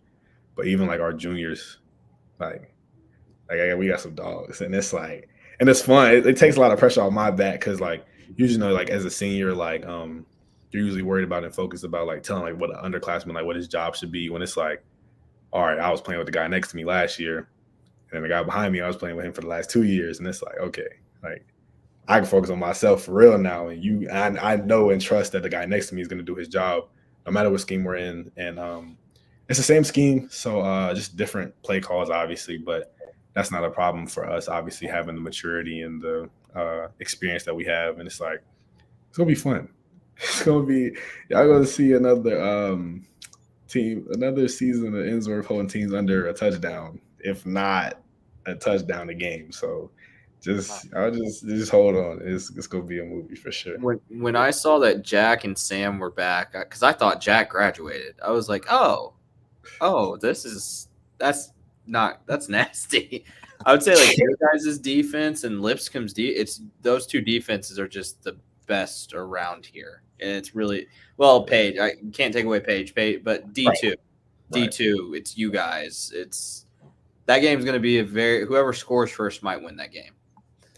I joke all the time with Chauncey, like I'm like, bro, like whoever gets a turnover first or scores on special teams, like game might be 7-3 at the end of the game, and it's just like it's great though, like just being able to play with guys like Sam and Jack, and then Micah, our outside linebacker, and then Andrew and Rashad and Malik, like just all of us like being like coming back, like it takes a lot of pressure off our coaches for one, which I know like first year season, like it could be like a little like questionable, like, oh, how are you guys gonna look, when it's like when you got like a coach being handed what we have is like a kid opened up a bicycle on Christmas, and it's like it's just smiling ear to ear, and it's like we're ready for it, and like we're ready to really like our goal, like obviously your goal is every year to win a state championship, but our first goal is to go undefeated and hold everybody to a touchdown or less, because it's like what else could you expect from a heavy seniority defense that's played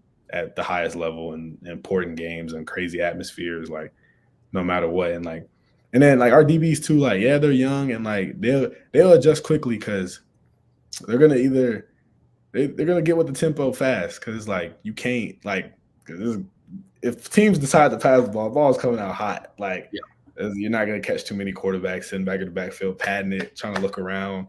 And it's like you would think like teams would be like, oh, like these are young DBs, not familiar faces. Like we had guys like Bishop Starling, like Justin Hopkins, Logan Miller, like guys like young guys like that are like, it's like, okay, they weren't playing, but if you look who was in front of them, like Jaron Sensabaugh, Missouri, like Mason Curtis, Michigan, Zayden Moore, MTSU, Jay Johnson, guys like that. Like when you look, it's like, okay, you don't expect them to play over those guys, but them being taught by guys like that with that type of experience, that type of level of play, like they're gonna hop in the game and be ready to go like immediately because like that's the tempo and like the mentality that we have as a defense, and we're gonna stop some people as we usually do. We're going to defend, and that's what we're going to do.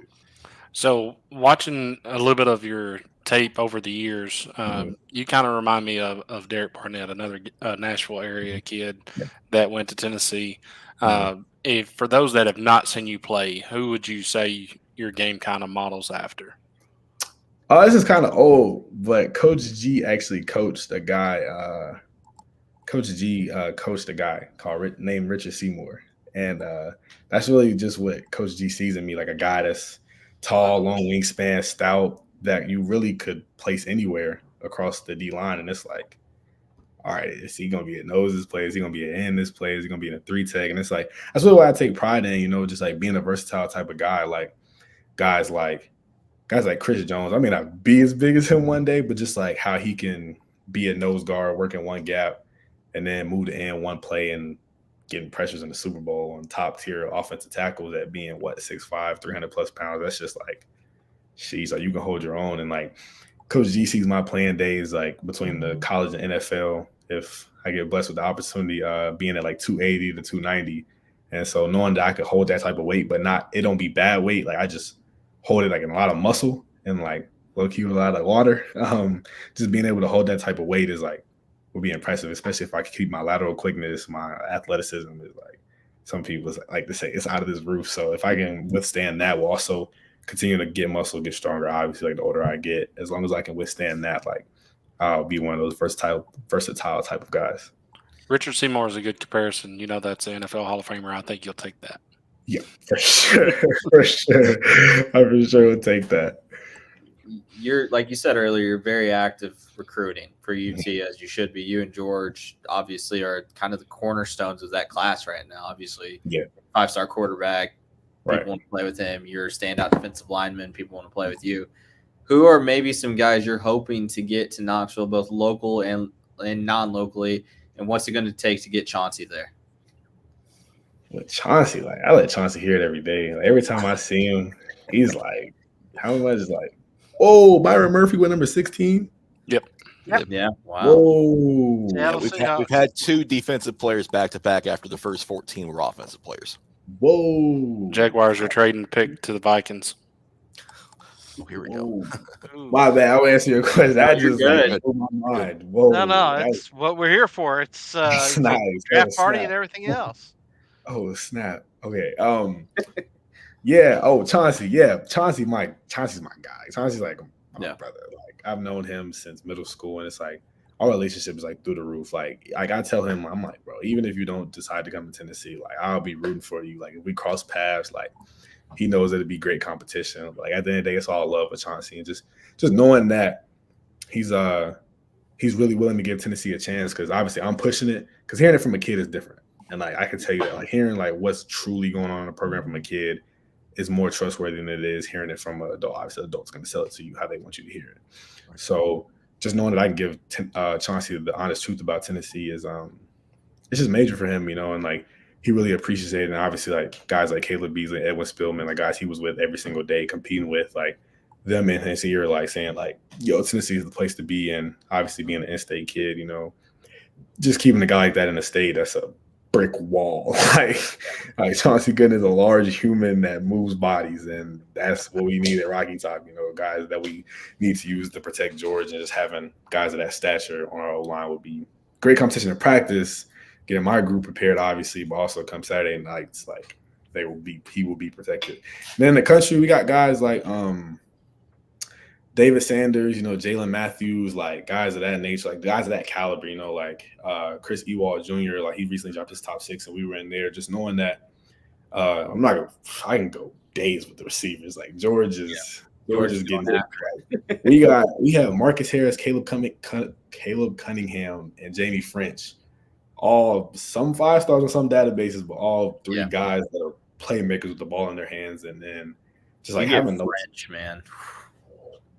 Because me and George was talking one day. We were like, after OVs, we could really go like 2 for 3 out of those 3 guys. Like we really could land 2 of those guys, and then obviously that would shoot up our class ranking, but that would make us that much better. And the things that Coach Heupel could do with guys like French and Marcus Harris and then Caleb Cunningham, just having guys like that is like would be crazy. And then obviously you got Morehead State guys like Sam Haley. You know, like he's coming close to decision time. Obviously, like being in school with him and knowing that he can also be a factor for us, like guys of that caliber with that athleticism, playing behind a defensive front that's known to be the best in the country under Coach Gardner would be amazing. And then Christian Garrett, D lineman from Georgia, he's a great interior guy. He has great hands, great feet.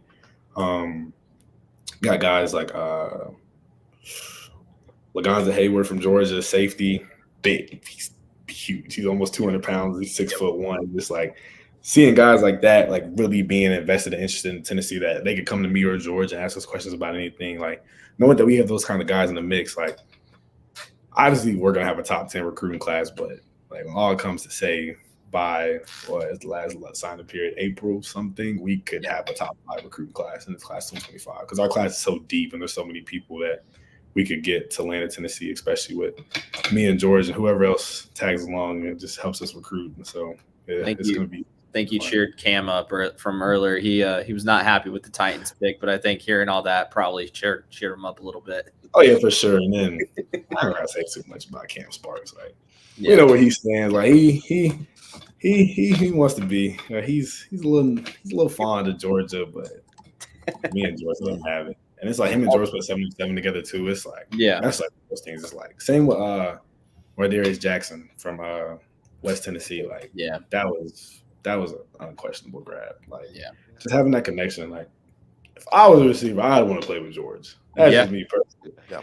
And if I was a linebacker, I'd want to be behind me personally. Like I would really because and then corners, like we're playing with corners that are gonna cover, like Dylan Lewis, Tyrod. Like those are 2 like tall, athletic corners that are gonna hit and they're gonna cover downfield. And like, why would you not want to be a part of that? You know, it's just like, no, we're gonna compete. You know, we're gonna compete for the playoffs every year. That's just what comes with Tennessee. So, you know, you can't last thing I got is you mentioned Cam, and he's part of this powerhouse program down there at Baylor. But Chattanooga's kind of dominated D2 AAA the last couple of years. What's it gonna take to dethrone those 2? It's doable. If you look at it, Lipscomb beat McCauley. And then you look at it, and it's like, I know this is weird to say out loud, but like NBA beat Lipscomb. Yeah. It's like, okay. You guys beat NBA. And it's like, okay, you look around, it's like, all right, what do you think? And it's like, all it takes is, I mean, everybody's beatable. Like, I'm not gonna say like, I know you see like people on social media like to say like, oh, it's not fair, they have a boarding school, and it's like, at the end of the day, you gotta go play football, and like whoever wants it more and shows up more that night is gonna get the victory. And no matter if you got 1,000 people playing a team with 50 people on it, it's like it really doesn't matter. It's like it's really whoever wants it that night who's gonna go get it is who's gonna come out with the victory. And so playing teams like Baylor though, it's just like it's different. You know, they do have an advantage in numbers. Obviously, like rarely will you catch teams like McCauley and Baylor playing both sides of the ball. And it's like, but I think it's like for me, it's like, all right, I'm playing both sides of the ball, and like y'all supposed to be top dogs, and it's like I'm still out there dominating. Yeah, I'm out here dominating. So it's like just knowing that and knowing that they are a beatable program. Obviously, like they're great. Obviously, reigning state championships between them 2, and just knowing that their ability to constantly win is impressive. You know, like I give them their props, but I wouldn't say anybody. Nobody's unbeatable. Yeah, like I wouldn't say it's just like all you see them on the schedule is like, oh, we gotta play them this week. It's like, nah, it's like if anything, like I mean, they know this. Like talking to Cam, like he knows like everybody wants to beat them. Like being state championship, like everybody's gonna want to beat you. Like so, I feel like them having that target on their back also gives them fuel to their fire because it's like they know everybody's gonna give them their best shot, and so knowing that they have that kind of target on their back continues to make them a great program. But yeah, I wouldn't say that anybody in our region is just unbeatable. Like I feel like it's fair play and grounds. Because if we go to them, that's a 2-hour drive. They come, that's a 2-hour drive. Like I feel like all that comes into factor. So I feel like it's fair. Like I don't think it's an issue at all, and I think they should continue to be in the division they're in and continue to compete for a state championship. Good to hear. Well, man, we appreciate you, and it's been fun watching. We've been asking everybody, who's your team? Who did you want them to draft tonight if they've already drafted? Are you Titans fan? What you got going on? Not a Titans. I'm not a Titans fan. The Titans, I can't. I wouldn't even like want to put that type of pressure on myself trying to cheer on the Titans. That is honest. Really, like, because I'm not really like a team type of person. Like, I'm not gonna be like bought into a franchise right now. Whoever drafts me, I will be bought into the franchise. There you go. But there you go. Right now, it's like I'm really a players person. Okay. And I really wanted to be the Super Bowl this year, but I really like the Texans. You and Javion, man. You and Javion. Javion said the same thing. Like I really like the Texans, but my favorite team are the Eagles. Okay. Like, the Eagles defensive front with Jalen, Carter, Davis, like that's like oh snap. Like it's funny how they call them the Philadelphia Bulldogs. Like, that's funny, but like have like that defense is crazy. It's like ridiculous. Come Sunday night, I'm like, all right, the Eagles got to win. Like that's like the team I argue with at lunch. But like the people like I want to see like be successful are the Texans. Like CJ Stroud, Nico Collins, Tank Dell, Stephon. They're very likable now. Like it's like I don't disagree. I'm a Niners fan, but like I kind of like the Texans. So and then like another player I really like is Lamar Jackson. Oh yeah. There you go. I feel like he deserves a ring. He does. Like I feel like he really is like bought in. Like even like being like questioned that you might be a receiver and then you win MVP twice. Like, you've killed Cam's spirits again. He's sad. No, I'm good. It was like, sheesh, like that's impressive. And then now they got Derrick Henry. Me and my friends laugh. Like we said, when this new Madden comes out, like that read option. Oh snap! That read option with Derrick Henry. What about when NCAA comes out? How excited are you for that? Oh, I'm going to football practice and coming home, shower, and hopping on the game. Right. It comes out on my birthday. Like a sit on the game type of kid. Like I will play the game. Like obviously you lose track and time like playing the video game. Like people like when they like I'll spend like 5 hours on the game. It's not on purpose. Okay, but so are you going straight to Tennessee or are you going to try to build a dynasty with somebody else?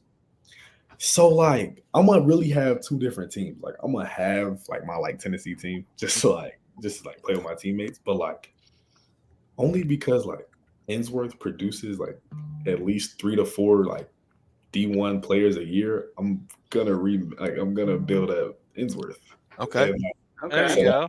I like that. Obviously, I'm gonna have to fill in some spots, but like, yeah, I'm gonna rebuild Ensworth for like from. So who class of 2019 still be in college, or 2019? Yeah, 2019 still be in college. So yeah, I'm gonna take the graduates from 2019, 20, 21, 22, 23, and 24. I like it. Oh, yeah. That's creative. I had not thought like about that idea. Yeah. That's a good idea. You build Tigers. And then the next game comes out, and I add myself to the roster. And then so there you go. So it'll be fun. It'll be funny, if anything, just seeing my friend in a video game. Like people like be like, yo, this is you in this game. Yeah. Like that'll be funny. Well, hey man, we appreciate you, and glad you got home safely. National traffic, it's a bear. Trust me, I got home maybe 20 minutes before you started this. So, but hey, good luck to you this year. Obviously, we'll talk throughout the year, and so I'm not even a Tennessee fan, but I'm excited to see you. You guys are. I was telling my boss, he's a major Tennessee fan. I was like, all these kids I know going to Tennessee, you guys are making me.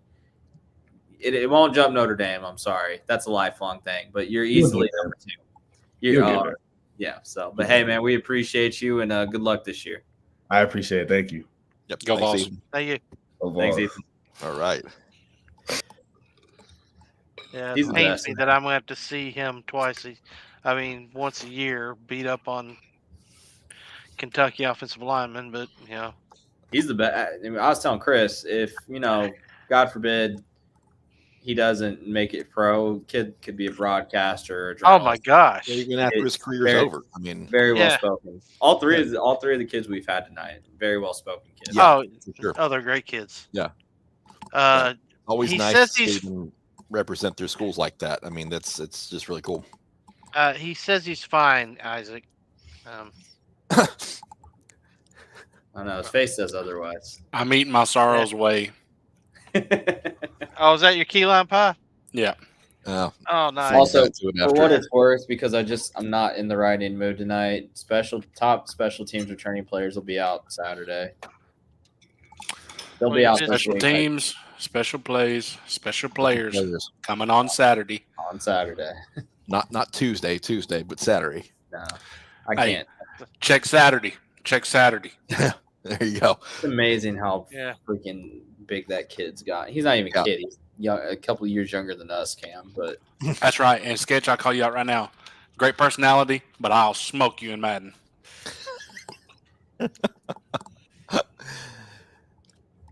We're about 10 minutes away from Green Hill head coach Josh Crouch joining us for our final guest of the night, but we've still got plenty of time and plenty of picks to go over. Now we're starting to see a few defensive players come out off the board. Yeah, big move by the Vikings going to 17, trading with the Jaguars and getting Dallas Turner. Yeah. The Jets surprisingly go offensive lineman with Fashanu. That's not a Yeah, huge surprise. They got Tyron Smith from the Cowboys, but he's only on a 1-year deal, and he's Yeah. like 30-something years old. So But Oh. all signs indicated they were going after weapons for their quarterback and for the future Vice President of the United States of America, Aaron Rodgers. all right. Then Denver I would goes move. Bo Nix. Another F grade there. We talked about Brock Bowers to Vegas. Joe, you were surprised about that. I'm not really surprised. I just think that is big. I think their tight end room is fantastic now. I mean, you got the prototypical tight end with Michael Mayer, who can block, he can run routes. I mean, I'm biased. He was a Notre Dame. He's a Notre Dame great, but he's a prototypical tight end with the mold of Rob Gronkowski. Now you get Brock Bowers, who is more of the receiving threat, who is the mold of maybe a Travis Kelce. I was going to say the guy that used to be a Raider, Darren Waller. Yeah. Similar. Yeah, so I mean, that tight end room, they get a quarterback in there, and you get them, Devontae Adams. I mean, Antonio Pierce could do some work down there in Vegas. And Yeah. then Buaga falls all the way down to the Saints when he was predicted to be possibly the number 2 tackle on the board. He falls down to Saints, so evidently there was something somebody didn't like about his game. And then, as Chris was saying, and the defense kicked in. Yep. Well, I said it's 10 minutes till Josh Crouch, but I lied because he's in here now. We're not going to make him wait. So let's just go ahead and bring him on. Green Hill head coach Josh Crouch is going to join the show right now. So, Coach, good evening. What's up, fellas? Hey, Coach. Just kind of hanging out and watching some guys get drafted. I know you were itching to talk some draft too. How's everything going? Well, I was really glad to see the Titans didn't go receiver because I want my guy Colton Dow to still have his spot out there and have a shot to come back. But man, I'm excited about. I mean, watching the draft is pretty cool. But I'll tell you what has probably been the coolest thing in the last hour is watching the Utley and the Hazard kid. They are impressive people. Yeah. So pretty cool to see them and watch for them. Hopefully one day we see them, walk across the stage. So it's pretty cool. Yeah, for sure. Great kid. Let's talk about another kid that maybe one day could be getting his name called, Aaron Mattingly. his development, his progress over the last couple of years. What's it been like seeing him grow into the player he's become? Yeah, man. That kid is one. You can kind of go two ways with kind of the all the excitement he has going around him. You can kind of, get a little bit of a big head or become a little bit of a cancer in the locker room. But man, that kid has become a coach on the field for us. Aaron is somebody who is starting to take some of the sophomore kids. We had powder puff football tonight, and I'm just thinking about it right now. We had powder puff football. We had about 80 girls out there playing per class today, and Aaron was out there watching the kids play. So as far as like a kid goes and who you want our school to represent, not only on the field but outside and being a part of the youth league, and that kid is destined for greatness. And then he's got a great family. He's got a good head on his shoulders. Got a younger brother who's playing lacrosse there. So his recruitment has picked up a little bit. Some people are trying to decide whether he's going to be a tight end or a wide receiver, and he's just trying to make the best decision, possible for him. But if you would never know, obviously his size is something special and his talent on the field. But if you just walk by the kid, you would never know. It's a 4-star with 20-something offers. He's just a normal dude going to work every day and puts his head down and tries to be a good teammate to his team.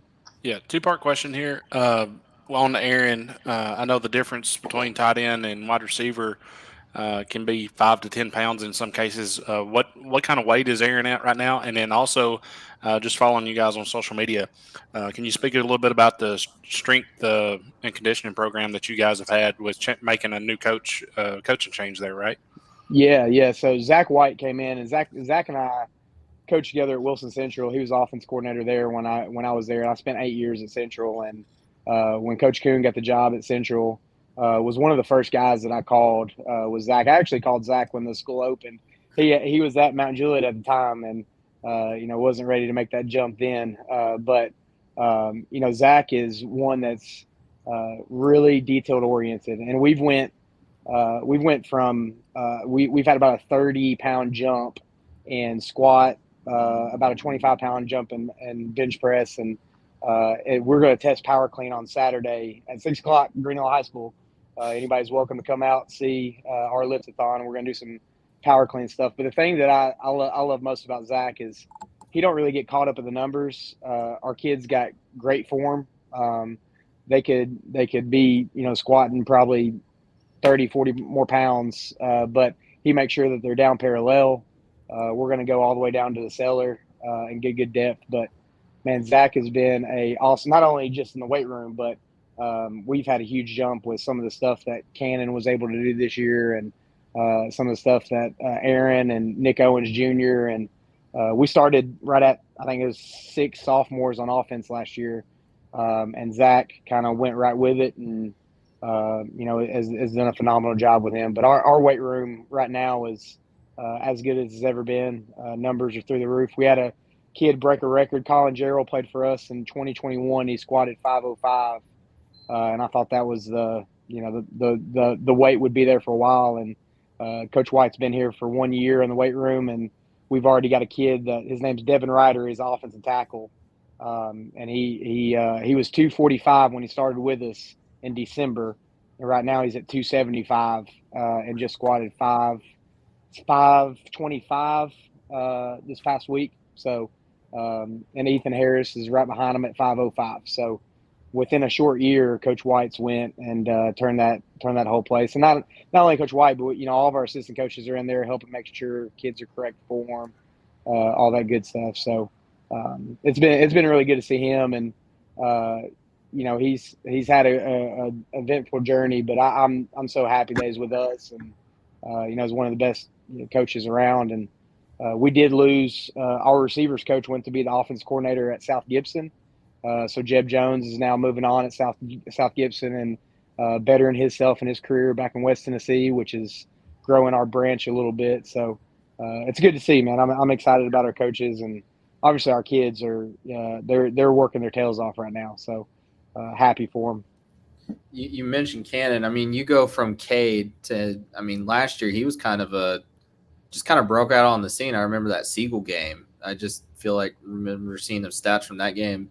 Just how impressed were you with to see such a young kid take that step last year? And what are you maybe expecting to see this year out of him? Yeah, so going into the year, man, Garen Camarado was kind of our guy that we're going with, and Garen stayed behind Cade for 2 years, and Garen's playing college ball at Indy University in Indianapolis. Caleb Carver went up there, had 2 touchdowns in the spring game, so shout out to Caleb. I think he's going to have a big year. A lot of people missed on that kid, but Yeah, they did. he's going to be special for them, and I'm happy.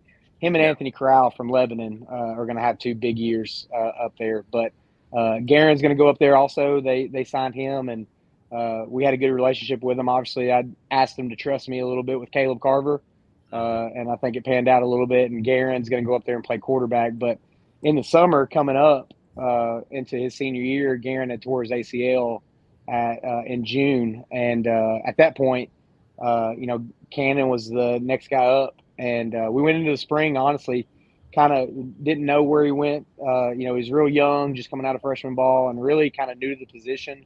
Had played some in middle school, but he's always been a phenomenal athlete growing up. So we tried to really make it simple for him, and that was where Coach White and Coach Jones really took him under his wing. They would meet with him at 7:30 in the morning every single morning until school started at 8:30. And he's a kid that wants to learn too, which is great. But Cannon's development from year one to this off season, he played for us last year at 173 ish. Right now he's about 190, so he's put on some good weight, and he's going to be a dual type of kid. But it helps having Aaron Mattingly out there. That's a huge plus for him, and Cannon's another one. He don't talk much. He's not one for a bunch of conversations, but he leads by example, and has always been really good for us as far as in the locker room goes. A lot of kids look up to him, and he kind of brings along that junior class. The junior class is pretty special. We were talking about 8 guys started for us last year, and all those guys are coming back. So Cannon's done great in the weight room, and looking for him to continue to have a big year this year. We got a really tough region. But I think we're excited about the opportunity to play against some good teams, and then hopefully get to the playoffs and get another shot at those Rutherford County teams. Man, they're special, but that's where we want to be. We want to try to play against the best. Yeah, but Yeah, your region is pretty tough on its own. You've got several really good teams there, and Cookville came on this year.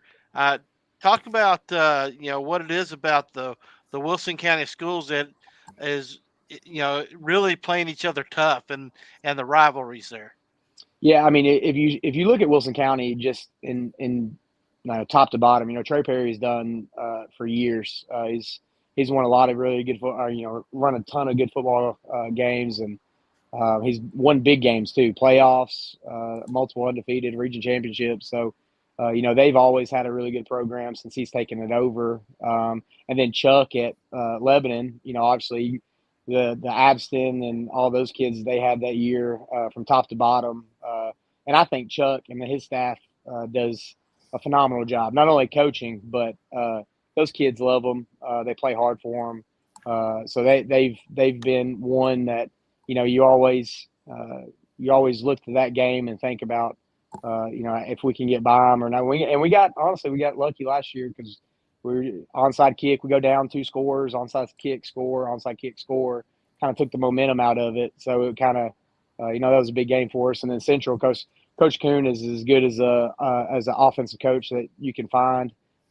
He's a physical kind of coach, and when you play against them, they're gonna be very physical in the box, and they're gonna want to fight you. So they got those type of kids that are big kids. And then Coach Juby, who is our quarterbacks coach now, moving on to the offense coordinator role for them, should be pretty special, and them taking a step forward. But you look across our whole county, I think there's parity with all of us. I think we all have an opportunity to win any Friday night. But then outside the county, I think Cookville is probably the best team coming back. If you look at it, the Bowers kid, the quarterback is a stud of an athlete. Left tackle is great, and Coach Hennigan is a college coach. So he's got that experience. And Coach Stroop at Gallatin probably top to bottom probably has the best quarterback in the entire state, mid-state in the Sun. And I got a chance to know him a little bit this year. He came and did some 7-on-7 and was coaching some of the younger kids, and he is a cerebral kid. He is talks as if he's 25 years old, and you can tell he knows football. So, from top to bottom, from all of our region, and even Wilson County, man, I think it's Sumner County is really good ball, and Wilson County, I think, is starting to get to where they are. But I think we're all chasing Rutherford right now, and so we're just continuing to chip away. And I think it just speaks to our county, though. We can find good football. We've got good players. I think there's 3 right now from Wilson County that's eligible to be drafted this year. So it's starting to make its way back up. You guys, just looking at where this program came from, just a couple of years ago to where you are now. I mean, just what's this ride been like for you, coaching this program and seeing the support you guys have garnered these last couple of years? Yeah, I mean, from honestly, like 2020 to me it feels like a lifetime ago. I mean, temperature checks before practice, groups of 5. You got to sanitize the ball before you get to another drill. Passing out equipment out of the back of the trucks. I mean, it seems starting a school out of that. There's probably no greater adversity that we could start it with. But man, and our kids are just they love football. They always want to be around each other. I think we make the facility fun. We try to give them as much break, but understand that there is work that's needed to be done. But the support in our area has grown tremendously. And I know Coach Hester was on earlier. When I first got the job, Coach Hester, Coach Rice were some of the first 2 that I made a phone call to. And Coach Hester said at the beginning, he's like, you'll win games, you'll lose games, but you've got to start building your brand and your culture first. So we try to put a big emphasis on just creating excitement within our fan base. And we started a youth league with Jeremy Minchie and his family.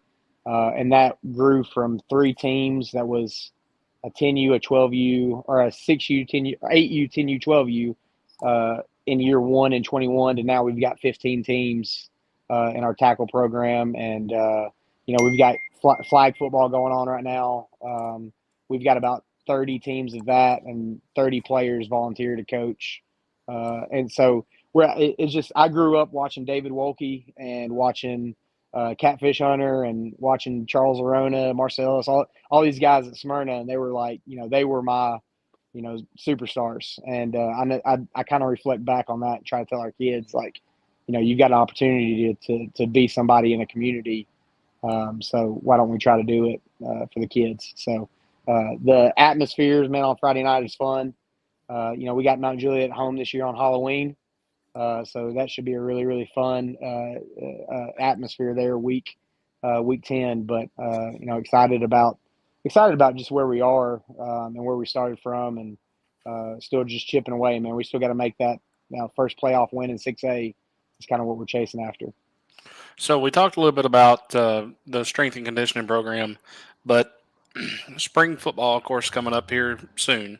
From a head coach's perspective, can you inform the viewers a little bit about what the goal is from a spring practice in general?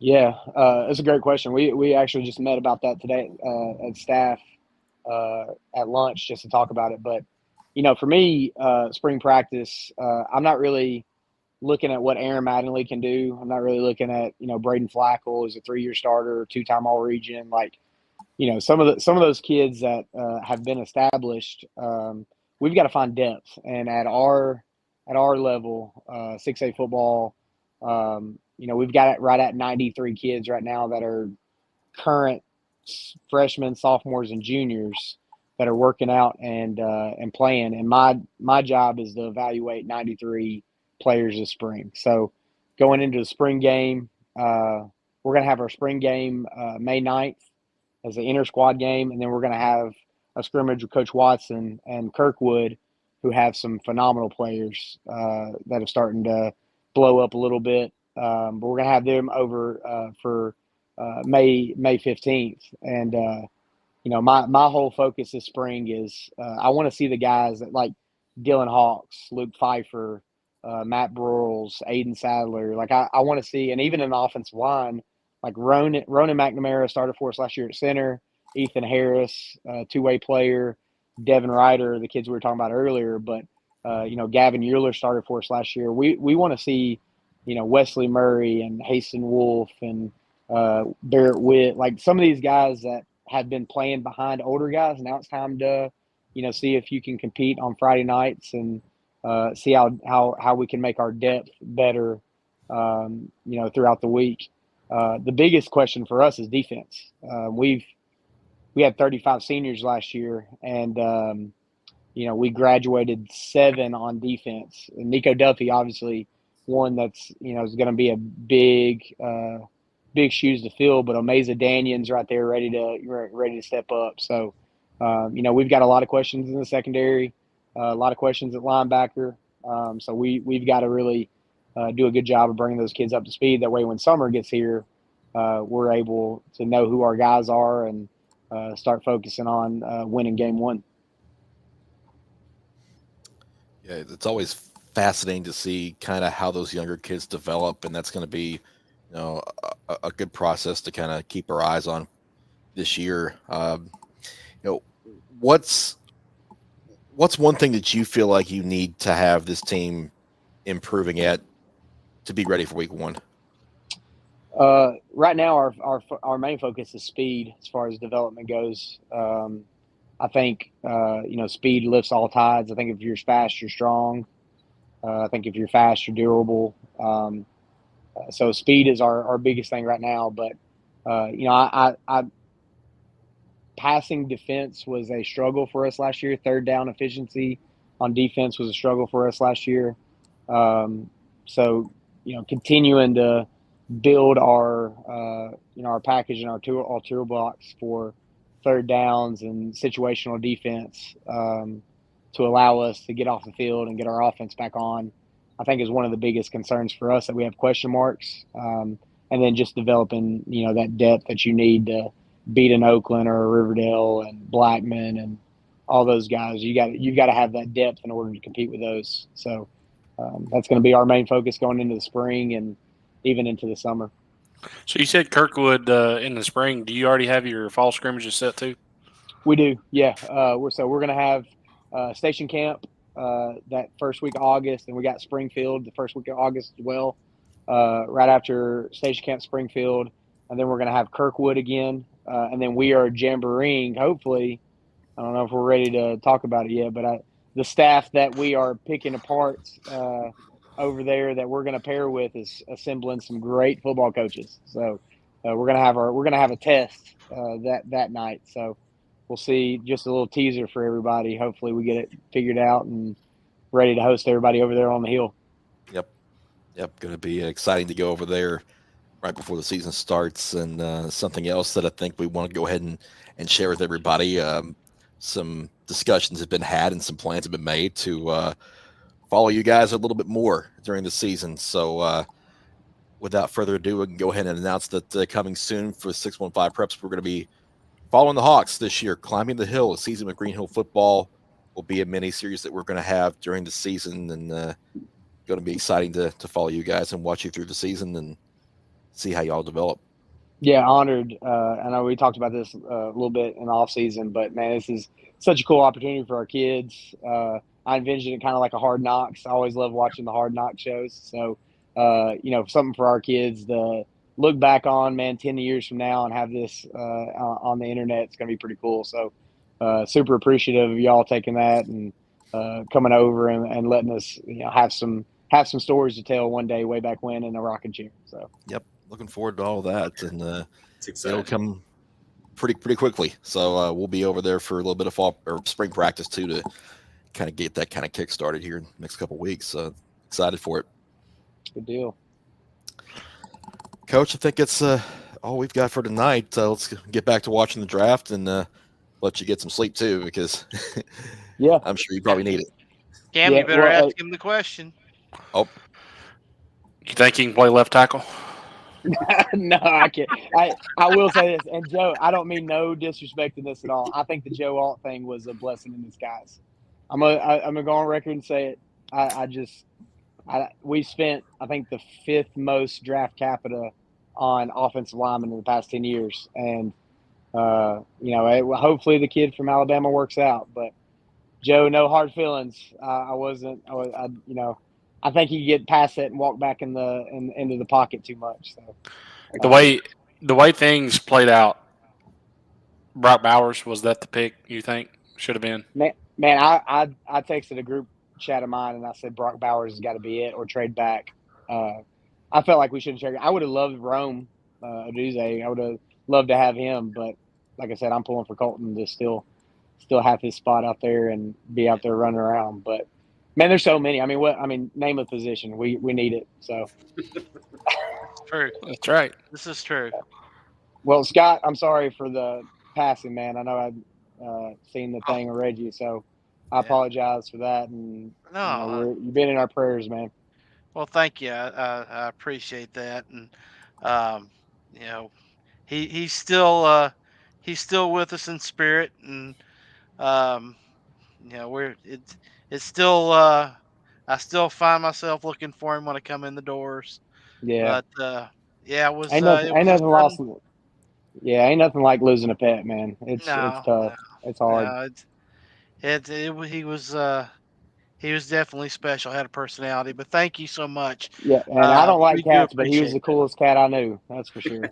I'm not a cat guy either, but he turned me. I mean, Yeah, that's right. what do you do? Yeah. Well, guys, I appreciate y'all. Thanks for having us on, man. Appreciate it. Thanks for taking time with us. We'll talk to you soon. All right. Well, Yeah, I guess yeah, for those who haven't heard, or we lost Reggie last week suddenly. We're not really sure. We believe it was either a genetic thing or he contracted something we didn't know about, and unfortunately, thankfully it was quick. And thankfully my wife was here with him, but we enjoyed sharing Reggie with all of you. We have some plans to honor him in a specific way, and at a later date we'll let you know what those are. We may have a couple ways, yeah, Chris. yeah, actually, Scott, we didn't tell you about this, but Joe and I have kind of been scheming and planning a little bit for the future. Oh, heck, that's never good. I know, right? It's something like that, but we're already announcing a lot of stuff here in this hour. Might as well just drop one more because this season our end of year awards are going to be renamed the Reggies. Really? Reggie. Yeah. Yep. True story. Wow. Yep. So well, if Reggie really cared, he would be touched. but let you know that I am. Well, Okay. I mean, I told you that his spirit was going to live on, and that's probably, I think, a good way to do that because I mean, everybody likes Reggie. Everybody likes Reggie unless he picked against you. Yeah, let's be real. Like, just saying player of the year, defensive player of the year, that's just boring. The Reggies, it's got a ring to it, you know. Yeah. Okay. So update time here. Apparently, Eric's eating his second meal of the night after burgers and brats. So the life of raising a defensive stalwart is obviously starting to break Big Hazard. He said 250. He might be 260 by the end of the night. Possibly, yeah, for sure. When he said 250, I was, good God. I had heard he had packed on. I did not realize he had packed on that much weight. I couldn't tell. I saw him. He was actually out at Page when they were doing flag football out there a couple of Sundays ago. I couldn't tell. I honestly couldn't tell. Yeah. And to begin with, he's a man child. Yes. Okay. He's just a physical. He's a madman out there.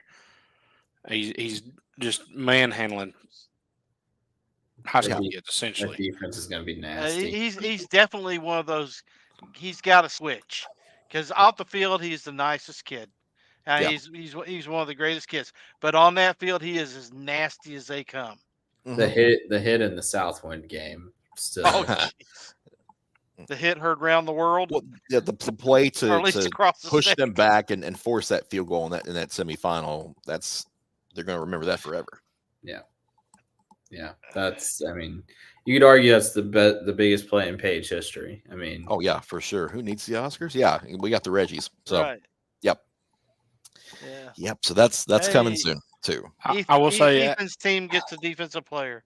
yeah, I will say Quinyon Mitchell to the Eagles, but also right before that pick was made official, it was also reported by Schefter. Eagles and AJ Brown has reached a 3-year, $96 million extension as well. So that goes Quinyon Mitchell at 22 to Philadelphia. look at them And that being smart and explains- signing him and not letting a good receiver go. Yeah, Yep. Titans can't relate. yeah. Oh, think gotta this own is- that one. Yeah, this is probably a good spot to take another break while we reset some stuff for the Instagram crowd. So let's do that. We'll be back in just a couple minutes to go through the rest of the night. There's still plenty of picks to go and plenty to talk about. So we'll be back in just a few minutes. All right, go to the restroom.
Ooh, welcome back.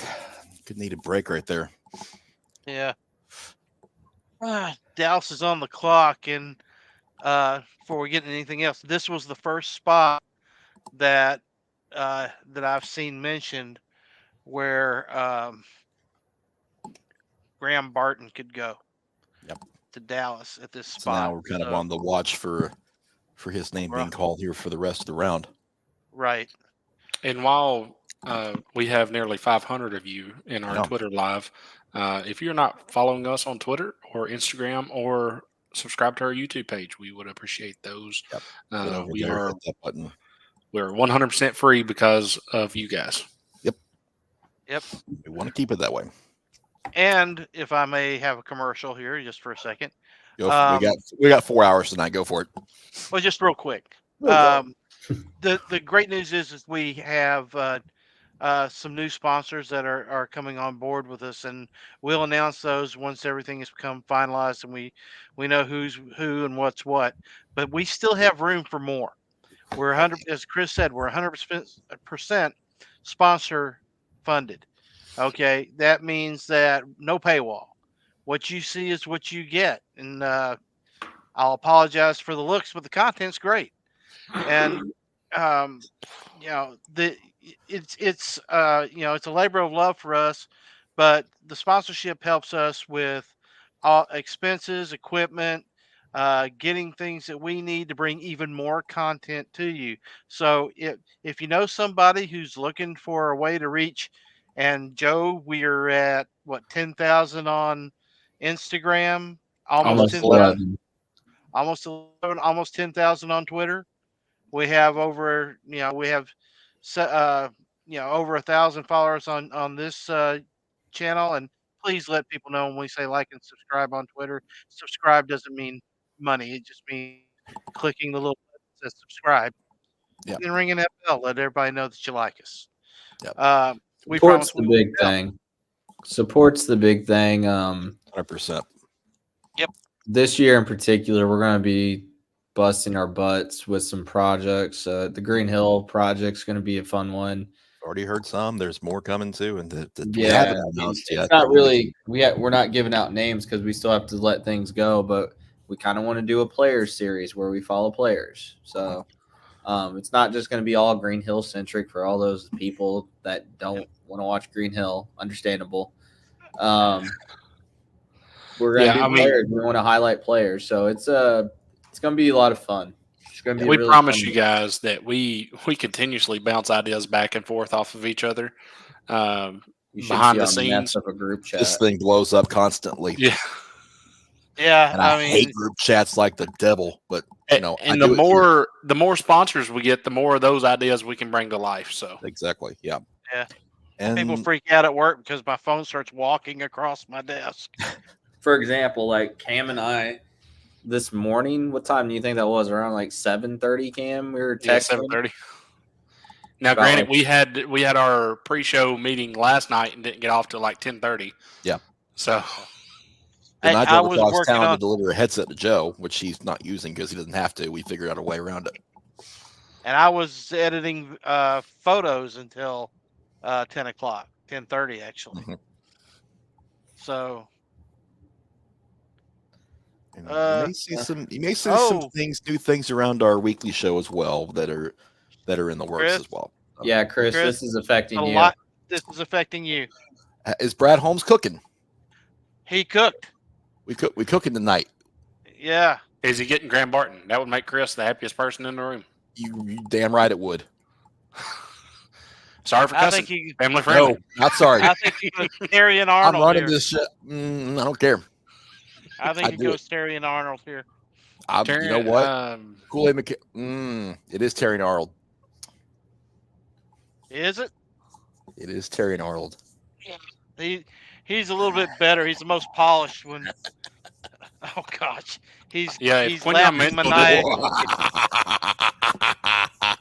If Quinyon Mitchell didn't have such a good, pre-draft phase, yeah, Aaron Arnold's the best corner in the draft. I bet he called him moving up a little higher too, honestly, for Mitchell. All that just to lose the 49ers in the NFC Championship again. 49ers losing the Super Bowl. You get some losing this week, Joe. Just know it. Hey, the Just know it. 49ers haven't stubbed their toe on a draft pick yet. It's coming.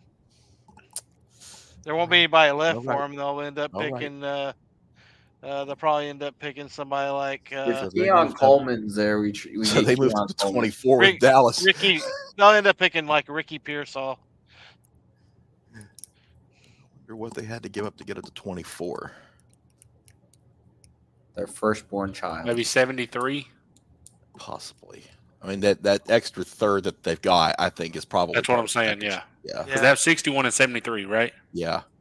Yeah. I'd say they probably gave up 73 and Eagles got an maybe A+ grade. maybe a on late Quinton round Mitchell. swap or something. Who are you guys? I mean, we know the obvious teams like the Oaklands, the Pages, the Pearls, the Ensworths. Like we know they're going to be exciting to watch. Maybe what's an underrated team you guys are excited to see this year and think they could be in for a big year? I will be a homer for a minute. Macon County. Yeah. I was telling somebody at lunch today that this could very well be the best team they've ever had. Yeah. Yep. Because that defense is mostly back. It is as strong as it's ever been. Upperman's the big hurdle for them.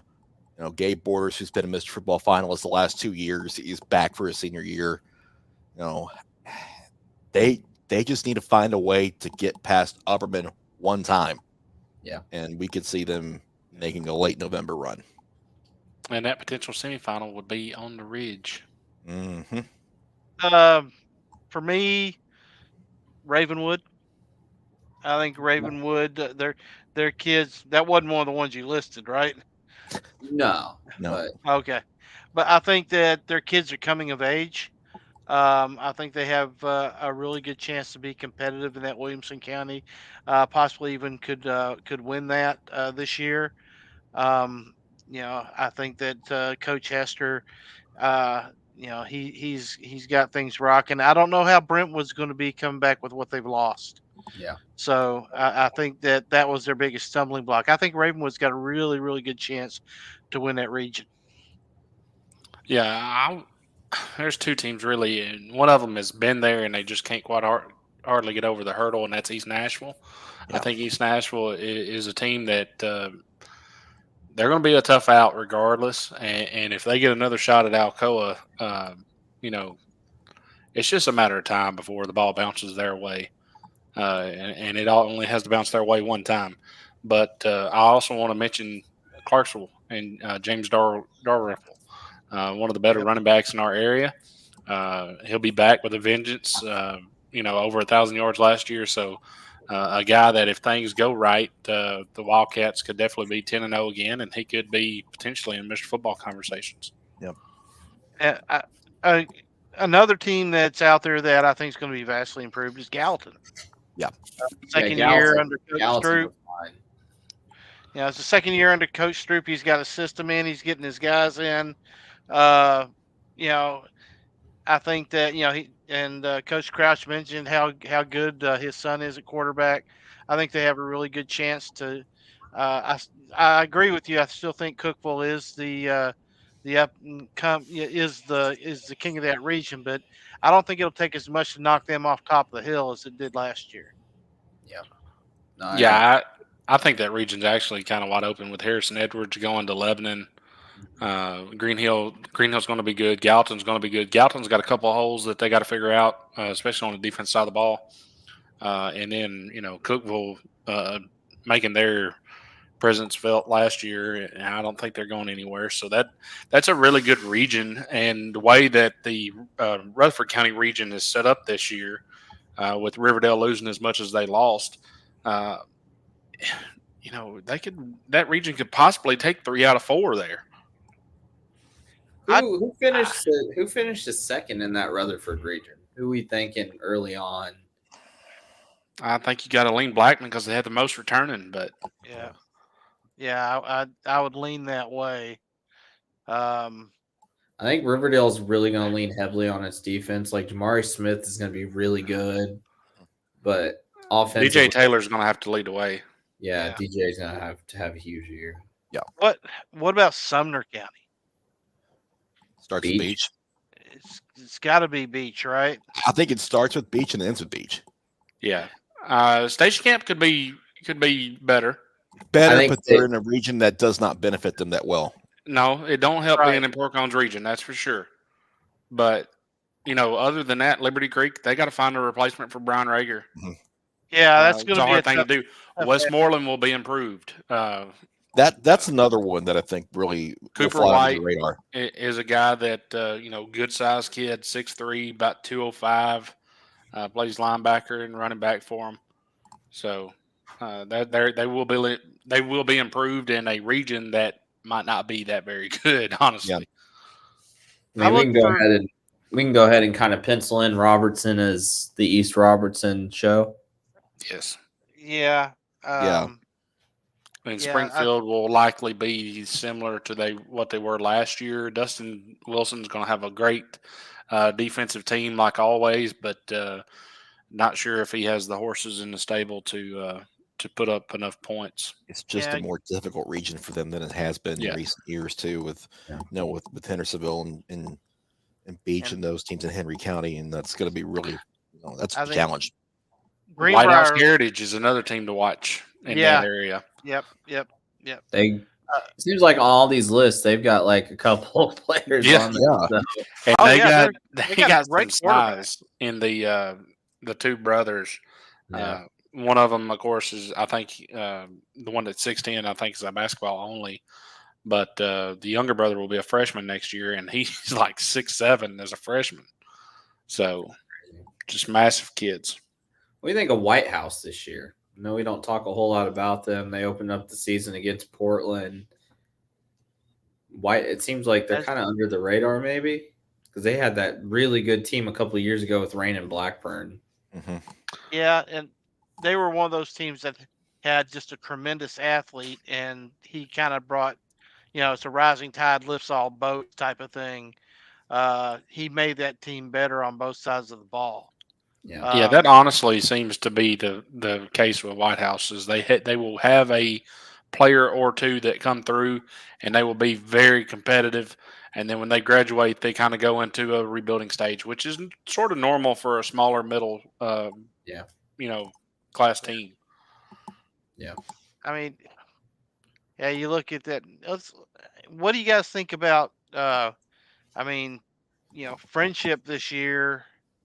What can Luke Sellers bring to them? Right, exactly. Yep.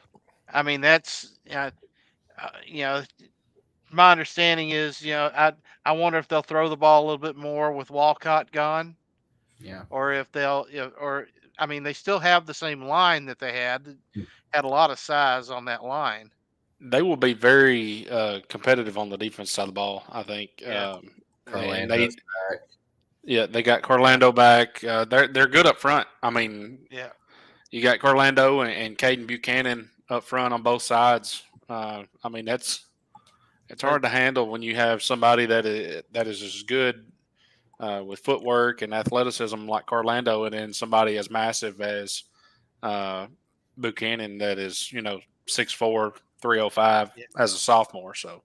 I think you're right, though. I think it's going to begin and end with how well Luke Sellers can move the ball when you don't have somebody that you're giving the ball to, 25, 30 times a game. And what's even overlooked more than that is last year when Tyson didn't get the ball, you saw Jackson get the ball, and he was a senior as well. Yeah. So, arguably their top two ball carriers are gone. So. Yeah. It's going to be about Nashville Christian and DCA when it comes to D2A here in Middle Tennessee. Well, in our area, because Columbia Academy is going to be pretty good too. So if you want to see a game with two stud athletes, Jared Curtis versus Monte Baldwin, Nashville Christian versus Columbia Academy, that'll be a great game to go to. Yeah. All right, guys. I'm just seeing this come over just now that. Our first local name is coming off the board. Grant Barton is going to the Tampa Bay Buccaneers. Oh, good for him. Pick number 26. Wow. Who did Green Bay take it? Green Bay took Jordan Morgan, the offensive tackle from Arizona, at 25. Massive. Okay. Massive individual. Yeah. So Graham Barton goes to the Bucks. Yep. So congratulations, Congratulations, Graham Barton. Ravenwood. Yep. Yes. School that could hear multiple alumni get called this week. Sound the alarm. We are on the board. Now somebody needs to step up and grab Junior. Junior, honestly, Well- we talked about it. Junior could potentially be a pick for the Titans at 38. He could. We He's- need he's somebody one of to the wear the green dot. Yeah, he's one of the top in the top 5 linebackers in the draft. So I also wouldn't mind us, the way this is going, if he was to make it to 38, I wouldn't mind the Titans doubling up on tackles and getting a guy like Tyler Guyton. Just a freak athlete, just massive individual. It's kind I of know weird we- weird seeing the draft be so offense heavy. Weird. It's really Well, heavy. Really is. A lot of people didn't like the edge rushing of this class or the D line. The draft was full of corners and safeties. Yeah. But it really was an offensive draft as far as most people were concerned. Next year's is By going to be need. super defensive. Mm-hmm. Yeah. Next usually year, runs in Tennessee waves. will have should have a top 10 pick next year, so that's going to be nice. Well, I'm wondering who's going to pick up. James Pierce. You still got Kool-Aid out there, and JPJ is still out there. If Kool-Aid's out there, you may see one of those teams in the early second round shoot up to try to get that 5th-year option on him. Yeah. Tyler Nubin, the top safety in the draft, is out there still. Yep, could be a potential fit late here. Yeah. Buffalo, the way this is playing out, I know Brian Thomas is off the board. Buffalo could be a Keon Coleman, Xavier Leggett area right there at 28. Yeah, I was at before the Titans made their pick. If they'd have got Alt, I wouldn't have minded them going after Ladd McConkey. But I'm thinking that now, the more I see it, the more somebody on the defensive side of the ball, either on the line or at linebacker, because Titans need linebackers. Makes sense. Like what Coach Crouch said, what don't the Titans need? Yeah, that's a good point too. Mayonnaise. I can never root for them as long if that's like that's jailable. Like he needs to go to jail. Sorry. What did I miss? Your former Kentucky quarterback with the mayo in his coffee. Yeah, we don't. Oh, yeah. Well, he made a name for himself. Yeah, it's a bad name. You know, none of this would have happened if last year Diana Rossini just did not let the cat out of the bag that the Titans were wanting C.J. Stroud. None of it would have happened. The Titans would have traded up to 3. We would have got C.J. Stroud, and it would have been a wrap. So basically, what you're saying is you don't like Diana Rossini. Whoever told her, I don't blame fellow media members because we're just reporting what we were told. Fair enough. I'll give you that. Okay. To update the trade between Dallas and Detroit, Cowboys went from 24 to 29 and gave a 7th rounder and 25 to the Lions for the 29th and the 73rd overall this year. So we were pretty much right on it. So think we've done enough mock drafts. and still didn't come anywhere close to what's happened tonight. It's all right. Well, I mean, trade value we were decently close. Oh yeah, trade value, yeah. So Arizona's on the clock. So as we near the end of the first round here, I know I didn't like the pick, but honestly, when you look at the picks, the worst pick so far in the first round probably has to be between Denver with Bo Nix or Atlanta with Michael Penix Jr., right? That's got to be Penix. To me, it's Penix, and not because Penix is a bad player, but the Falcons didn't need him, and they sure didn't need to pick him there. Well, The They more could I have traded back. the more I think about it, no, because he wouldn't have fallen past Denver. No, he wouldn't have, but they The didn't more need I a think quarterback. you got a 35, 36-year-old Kirk Cousins coming off an Achilles injury. Yeah, and reports are that Kurt was informed that they could potentially draft a quarterback, but was not informed that it would be a first-round quarterback. So he was a little bit shocked on that one. I'm not The surprised. thing with Atlanta is this: they play in a bad division, and they're that close to winning it. Yeah. They can afford to make that pick based on what that division is doing right now. They're not too far off.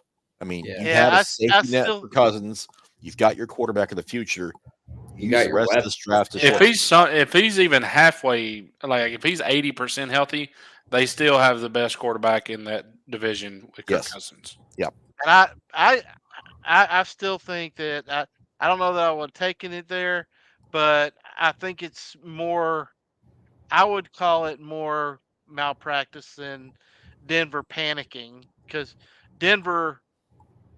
I think Denver thought, well, they're okay. They took Penix. They knew Minnesota was going to take McCarthy. Why couldn't they go up to Chicago and get in front of them? Unless they absolutely loved Bo Nix, and nobody loves I Bo didn't Nix. have a first round grade on Nick, so I didn't either. Not many people did. But at that point, what quarterbacks were left? Sammy Hartman and no, I'm just kidding. He's not. Spencer. Joe Bazooka Milton. Well, the top-rated one still on the board is Spencer Rattler. Then Michael Pratt, Jordan Travis, Joe Milton, Carter Bradley, Austin Reed from Western, and Devin Leary from Kentucky, and I wouldn't take him. Sam Hartman. Pratt at Tulane is probably the next quarterback taken.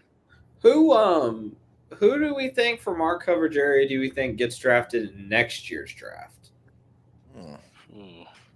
Does Berrien? Well, he's got another year, but he could come out early. No, If he comes out early with his speed, he could. Yeah. Barron would be probably a mid-round pick. Jake I think Brenning. Jake, yes. Jake potentially. could be. Yeah, he could be. He was supposed. I felt like he didn't get used well this year. They keep talking about getting him the ball more, and then they never do. Yeah. He blocks well, and he's big enough. So Brenning Stool, I think we'd have to look at.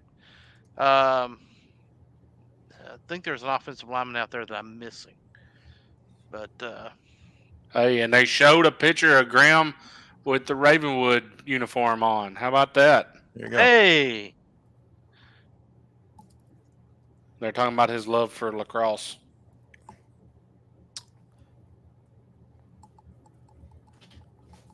Arizona at 27, taking Darius Robinson from Missouri.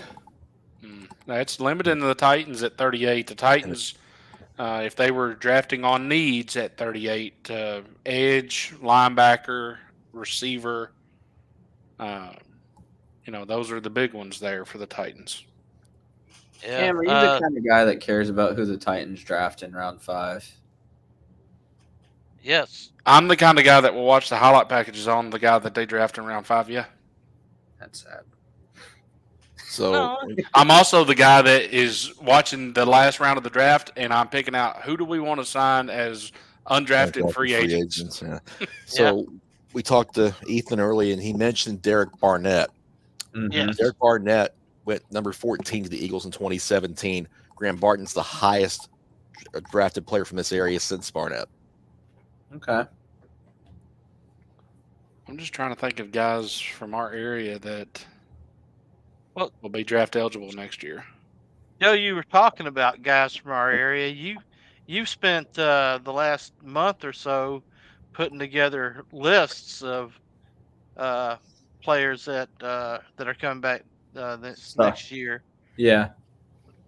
Sorry, my children decided to have a all-out Royal Rumble on my couch a second ago, and there was hissing, and it got ugly there for a second. Yeah, what were you saying? Yeah, I've been putting together those lists.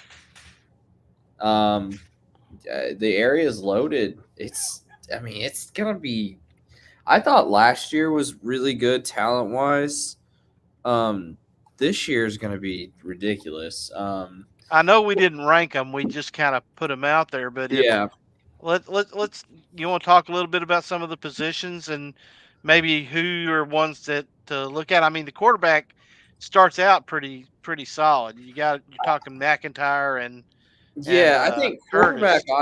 quarterback all the way through is pretty good. And you got some unknowns. You got to look at like what a Pearl does at quarterback next year, because I think whoever they throw into that mix is going to have quite a few weapons to work with. So they could succeed. I think they had a freshman that I'd heard about that actually played well for the freshman team. So could be him. And if they're starting a freshman on a really good team, that's only going to bode well for them going forward. Yeah, you've got oh gosh, his name eludes me from Beach. Caden Cade Powell. Caden Powell. Caden Yeah, Powell. quarterback's really Caden good. I Powell. mean, when you got when your top two quarterbacks are the number 3 quarterback in the 2025 class and then the number 1 quarterback in the 2026 class, that's pretty dang good. Then after that, I mean, we're not talking about him. Andre Adams is only 15 years old. Yeah. He's Yep. going to be a stud. Yeah, Hugh pushing Price- 3,000 all-purpose yards as a freshman. Close to it, yeah. One kid I think I'm interested to see if they let him sling it this year is Hugh Price at NBA. He's getting some looks. Jay Foster at Gordonsville. I mean, we talked about Jackson Straub earlier. A lot of really good. Kanan Burrows obviously had a big year. Mitchell Carey over at DCA, he put up some absurd numbers last year. I'm interested to see what Tav Schaefer does though at Lipscomb Academy. Yeah, I think there's not a quarterback controversy there this year like there was last year where you had 3 guys that could play. My guess is he runs the show, and that's going to be good for them. Yeah, I'm interested to see what happens at Ravenwood. I know that the Femi and Maverick kind of split last year before Maverick hurt his knee. It wouldn't surprise me if Maverick doesn't win that, but I think they end up splitting. I think that they've got dual weapons. But to me, the biggest question that I've got is Page. How is Weavish going to be behind center? Yeah, I mean, we didn't see him throw the ball much last year, but we saw him run the ball. We know he can run. Yep. Right. And it's like what we were talking about. We've talked about before. You know, it's not really a secret if you know anything about Page football. When it gets time to get down to business, and you know it's late in the playoffs or the state championship game, Weebush is going to be running behind Eric Hazard and behind Brendan Haynes. It's that simple. And got the Bills trading pick 28 to the Chiefs here. Chiefs are definitely moving up for a receiver, more than likely, in my opinion. Yep. I think I I agree. think Page and CPA are going to be very similar this year. I think they're going to be very run heavy teams who good luck stopping them. Yeah, Rawls Patterson and Hudson Chance are going to be a really fun read option to watch, and it's not they're going to have explosive plays, no doubt, you know, but they're a different kind of read option. Their read It's option going to be fun for us to watch. It ain't going to be fun for whoever they play against to watch. They're the type. Both of them are the type of ball carriers that they don't try to outrun nobody. They try to run through people. Yeah. So it's going to be fun to watch. And this isn't a dig at the position group. I think pass catchers might be our weakest position group. Just because we had a lot of those guys graduate last year, but I think we'll have a lot of just other kids step up. And I mean, it's led by Hubbard, Mattingly. Yep, you got Arnett Hayes at BGA. You have the kid from Beach. drawing a blank, Harris. Yeah, Yeah. Juan. You know, it's really honestly wide open. Linebacker, I think, is the best position group overall. Just when you look at it, offensive line will always be big. They'll always be really good. Defensive line, I didn't get as many names as I thought I might, but I still got a decent group. Special teams will be special teams. I think we did graduate a lot, but our kicker of the year and Daniel Echeverria is back from Mount Juliet. Sorry if I butchered your name, man. I think you got it right. Roman Mathis is back. Baronis is back. Majewski at Right. Independence is back. So the top Let's take kickers field in our goal. area are back. I think it's hard to get. Well, first of all, and public service announcement, we need stats. Yeah. It's hard for us to judge and rate players and recognize players without stats. So, coaches, if you have any, if you have the ability, please send us stats Yeah. to Just 615preps@gmail.com. Yeah, real simple, guys. Coaches, players, parents that are watching that want their kids recognized. It's real simple. Most teams have a statistician. If they don't, coaches keep stats. All you have to do is send us a copy at 615preps@gmail.com, and that's how your players get recognized. Or for Because the we can't- statisticians that sends them after the game, just have our email address plugged in, and you're done. Yeah. Yeah, Yeah, and I we know. For appreciate instance, I'll use them for instance because they're always great to work with. But Mount Juliet uses an Excel sheet, and they just give us permission to be able to view it. We can't edit it. You know, there's things out there where you can do that, where we can see it but not edit it. So that worked out great for us last year. So if you do something like that, we can do that as well. Yeah, I mean that's what takes because we get questions all the time of what about this player, what about that player? Hey, you didn't recognize me for this and that, and it's more often than not because we couldn't get any information on it, and without information, we're kind of stuck in the water. But we hope to get out and see more teams this year than we ever have. We hope to see smaller teams, larger teams, whatever.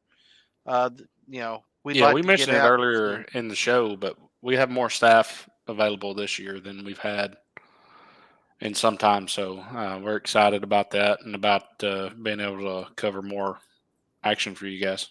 And hey, if you are a parent or somebody out in the that goes to games and you're filming a That's a game that big we're not trade. at, you can always send us the video by Twitter, or we'll retweet it for you, or get it over to Joe and he'll work some magic with it. The Chiefs trade 28, a fourth rounder, and a seventh rounder to the Bills for 32. We got that backwards. Chiefs trade 32, a fourth, and a seventh to the Bills for 28, a fourth, and a seventh rounder. So basically, So here comes move back 4 spots, pick swap on the sevenths, and swap fourth and thirds. And it is So Xavier Worthy from Texas. Oh wow! Oh, Tyreek Hill 2.0. I thought for sure they would go Adonai Mitchell or shoot the wide receiver. Yeah, we're talking about guys from our area. That would have been Mhm. number 2 for us. There you AD go. Mitchell went to Cane Ridge, so. Yep. So 4 picks to go in the first round. Dallas currently on the clock with the pick they got from Detroit at 29. Baltimore 30, San Francisco 31, and Buffalo now at 32. Yeah. This could be Kool-Aid here. This definitely could be Kool-Aid. It could also be it could be JPJ. It could be O-line. Yeah. It could be Tyler Guyton. They kind of like the athletic lineman. Yeah. I don't know who their center is, but JPJ is projected big. Is Tyler Biadasz still the center for the Cowboys? I'm not sure. I don't know. I'm just hoping. 29, it is Tyler Guyton for Dallas. That was a good call, huh? Did the kid from Iowa get drafted yet? What's his No, name? not yet. Nope, not yet. Nobody has faith in a white corner. Wow. Hey man, he's a baller. Nate Wiggins hasn't gone yet either, right? Same. No. Yeah. Those are probably the way it's looking. Those are going to be every year. There's a couple guys that make it to the early second round that are wind up being the steals of the draft. So Yeah. So Baltimore is probably Baltimore may go interior offensive line. Christian Haynes maybe. Chris, throw that up. Yeah, I had to put the Guyton pick in there. Okay. Mr. Smith, your son is he deserved everything that he got. He worked himself. 100%. He's a beast. No doubt. Yes. Yeah, we appreciate you guys following us, and we appreciate the access we were given, and we wish him all the best at MTSU. And if he ever needs anything, photos, videos, or anything, we normally keep that stuff for a while. So. Yep. So yeah, absolutely. You're very welcome. Again, that he was a joy to cover, and I'm so happy that we were all there on the sidelines when he got to lift that gold ball. Yep. And I'm also extremely happy that we finally have a coach at MTSU that recruits the Middle Tennessee area and got a guy that is athletic as I'm looking Zion is. No, yeah, for sure. And one thing I'm not looking forward to as a Western Kentucky grad is seeing those guys beat up on my school. Yeah, Z said, was it 100 miles of hate? It's 90 yeah, miles of hate, something like yeah. that. I don't know. Z said it's going to be 100 miles of pain, is what he said. Yeah. Well, But I'm going to have to get out there because MTSU, but in the spring game, I got to see an old friend of the show, Ray Banner, ran the ball very well. Luther Richardson looked good. Luther Richardson looked good. A lot of guys that we got to cover, and I'm excited for what's happening in Murfreesboro. It's going to be fun. I'm going to have to get out to a game. It just won't be one against Western. I couldn't they do that crap when I covered him. He's getting ready. I'm sure he is. Have I told when I went there, when I was covering MTSU, I covered them. Their bowl streak ended at that point, right? Like the first year I was there, they went 4-8, or no, 5-7. So their bowl streak ended when I was there, and the men's basketball team simultaneously set the school record for losses in a season. The next year, COVID happened. Football team won 3 games, I believe. And then the men's basketball team, again, reset the record for losses in a season. Do you know what happened the year after I left? MTSU went to the freaking New Orleans Bowl. Or was it the Hawaii Bowl? They went to a bowl game. They won it. And then the men's basketball team won 25-plus games. And this is the reason why you're not going to be invited to Page on Thanksgiving Day. No, that's me. He's not going to be by the beach. Beach, yeah. Although he keeps blaming me for it. It is your fault. You were to blame. Baltimore Ravens are on the clock. There's no reason the first round of the draft should be 4 hours long. I'm sorry. This is stupid. Well, the But thing people is, love they give them 10 minutes apiece, and I'm halfway okay with that. But they spend so much time. Like the pick is probably already in for Baltimore, honestly, and it'll be 15 minutes before they announce it. Got to go to commercials, right? Yeah, that's right. It's like the Bears. The Bears should have had to announce their pick a second after the draft started. Well, the number one overall pick shouldn't get 10 minutes. Nope. Well, they've had 4 months. They give them all that because of the time allowed to trade.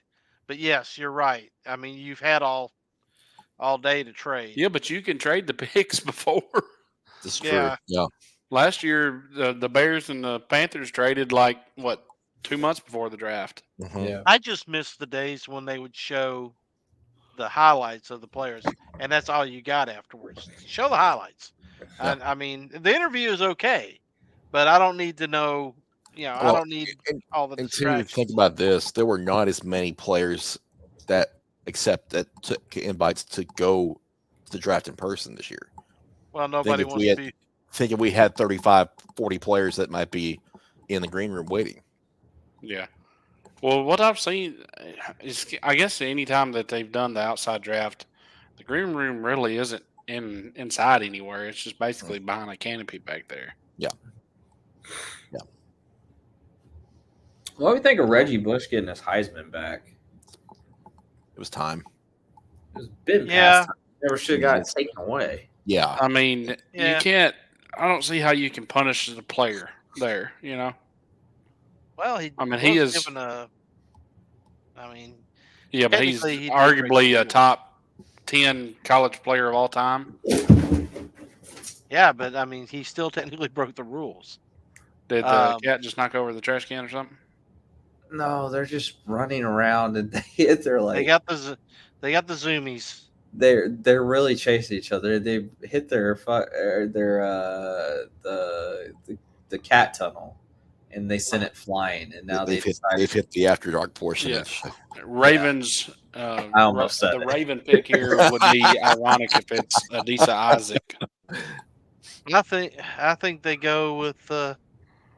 If there was a lineman left, I'd say they'd go that. But I think that they go receiver. Who? The Ravens. They always pick guys with names. Adisa Isaac from Penn I State. would say that's a decent name. Yeah. I see what you did there. Well, it is I not. see what you did there. Isn't it too late? It is Clemson cornerback Nate Wiggins to Baltimore at 30. So That's it a is set value up pick. perfectly for you, Joe. Joe, you need offensive linemen. The San Francisco 49ers select Jackson Powers Johnson. Joe is that your guess or No. is that legit? No, that's my guess. Okay. Oh, Keon I'm saying Xavier Leggett because he is Debo Samuel 2.0 and Debo can't stay healthy. Well, a lot of it is on the Ayuk situation, I imagine, too. Well, that solves the Ayuk situation too. Give me Coleman or give me death. Troy I Franklin do like is a Coleman. I possibility, think too. people took too much. Like people thought too much into the. He's not good. He's not a good draft combine person.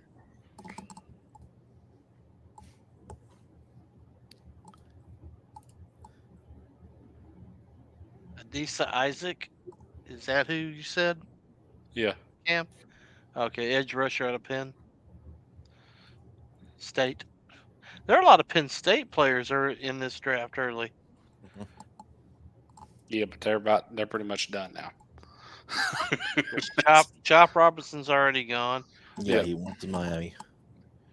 He went to Miami to replace Phillips because Phillips tore his Achilles. Achilles Mm-hmm. Smith. What would it take to move from 38 to 32? Fifth? What do you want at 32? Peyton Wilson? No. I do think Peyton Wilson has potential to be Luke Kuechly, though. He's a tackling machine. What do you want to move up for? If they move up, they got to move up for a receiver. There's not a whole lot left. To move up for. Yeah, I Keon think- Coleman or Xavier Leggett. Which Xavier Leggett's player comp is literally A.J. Brown. But Chris, what were the NHL games tonight? Who won? Well, it's a good question. I haven't even checked the score all night, which is weird. Carolina wins 3-2 over the Islanders. They're up 3-0 in that series. 4-5. Tampa Bay 3. Panthers up 3-0 in that series as well. Wait, the And- Panthers won? Yeah. Yeah. Wow. And that is it for this evening. Okay. And We have 2 picks left in the draft. tomorrow, New York Rangers and Washington. Rangers up 2-0 in that series. Vancouver, Nashville split at 1-1. Winnipeg, Colorado also split 1-1. And Edmonton, the LA Kings also their series tied in a game apiece. Those 4 games tomorrow night. Yeah, we still have around 600 of you guys watching right now at the moment on Twitter. Just want to throw that out there with only 2 more picks remaining. I want to thank you guys for viewing and also remind you guys to like, share, and subscribe where available so that way everything stays free to you. Yep. Helps the show like out. that Helps us out.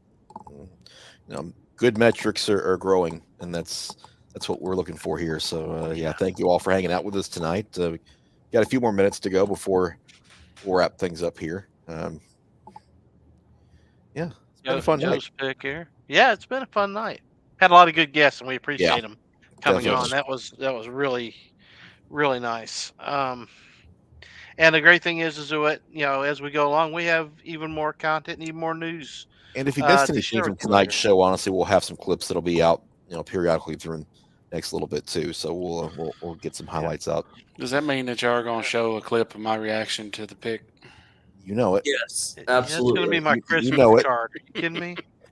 As And well as back my of your sinister, head. evil maniac laugh, which is We're going to turn you into a meme.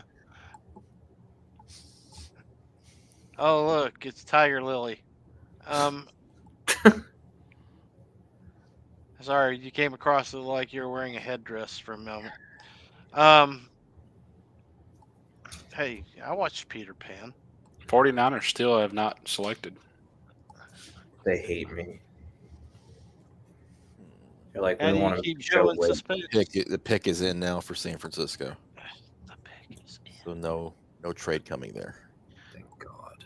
So I had fully expected them to trade Ayuk, but I guess not. They Do we know they what may have been trying to. Yeah. Chris, do we know what the schedule is for Wednesday yet? Are we waiting on that still? Still waiting on it. Okay. Yeah, I know the schedule. Wednesday is the day after Tuesday, and the day before Thursday. Oh, Captain Obvious, everyone. Yeah. No, I was wondering if that had come out yet. Chris and I will be out shooting Wednesday near you. Is this Metro Week? Yeah, it is. Wednesday will be, Wednesday, and then I they'll don't know. have the championship games on Saturday. I'm older and easily confused. Relatable. And then Sunday is Sunday Metro Finals, right? No. No, Sunday is the Williamson Finals. Yes. Yep. I know what my problem is. I keep thinking today is like Tuesday because I'm so used to us. Don't you do that? Just keep what we have and add an offensive line or defensive back help. If that's the Titans, I can see that, but I'm not sure, Coach Russell, which team you're referring to. I don't disagree. What do you say? That is, keep what we have and add an offensive line or DB help. If it's the Titans, I'm for that. If it's the 49ers, I am also. Well, I mean, unless Yeah, there's more 49 changes to come for the Titans, I don't really see adding maybe one more offensive lineman, and that would be it. Yeah. Oh, 49ers. So, yeah. 49ers, yeah. Okay. 49ers. That makes a, yeah, absolutely. I don't see that. disagree. I don't No, disagree. I I'm think- just Kool-Aid would be nice on the back end for you guys. Yeah, I'm Kool-Aid just would be- expecting Ayuk to not be there, so I want to prepare for that. But Kool-Aid would be the move I think too. Kool-Aid is probably Speaking of guys from our area, do you think that you guys re-sign Juwan Jennings after next year? Probably. He came up clutch at times this year. He's a so dog. probably McKinstry or JPJ would be the guy here. I would think. Yeah. Now that pick has just been brought across. It is Ricky Pearsall from Florida, wide receiver. At Wow. So they may be in the moving Ayuk. Yeah. Ricky Pearsall is a 6'1" wide receiver, 192 pounds. Yeah, one of the nastiest catches I've he's ever a seen s- in my life. He's got good yeah, hands. He's a slot. Yeah. He's got good hands. I don't hate Joe, if you don't have Yeah. it pulled up, that they always zoom in on one fan, and this gentleman right here does not like the pick. Yeah. There's always that guy, though. Yeah. I believe if I read his I lips mean- correctly, I he mean- said, "Are you kidding me?" With an Yeah. F there. There's always that one guy who goes to his phone, hides from the camera for about 5 minutes, and Yeah, his name's Cam.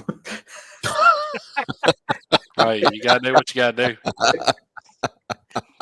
I don't think I've ever seen anybody that disgusted since the Buffalo pick of oh shoot, what's their quarterback's name?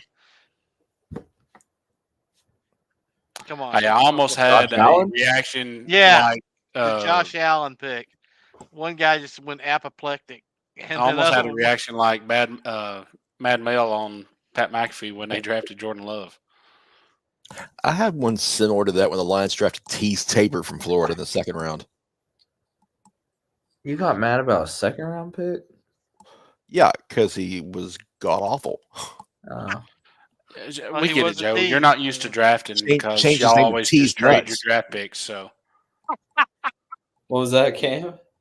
I said, I get it. You're not used to drafting because y'all always trade your draft picks, but I was laughing at Chris.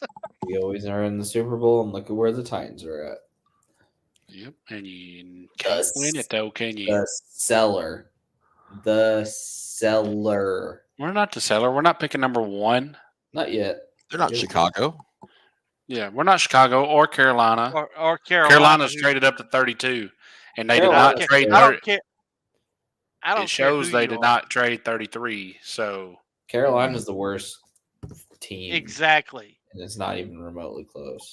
and No. dude, they showed the trade earlier from last year. What are you doing? The Bears fleeced them so bad, You be good. so bad. Can you just be a good cat? You're not doing it. Oh, Fields getting best close to available. the Let's end. go, AD Mitchell. Let's Bills- get 2 in the first round. Let's go, AD Mitchell right here. AD Mitchell would be nice. 80 or junior. But they're going to go wide receiver because Carolina has moved up. Yeah, I just said that. Oh, I didn't understand what you said. They did trade. Uh, It was just a pick swap, 33 for 32, and something else going. So probably a 7th or So something like that. Carolina will probably go receiver because they lost so many.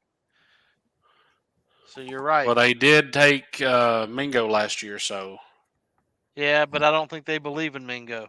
I don't think they want to get rid of the ones they lost. I think they need help on the O line.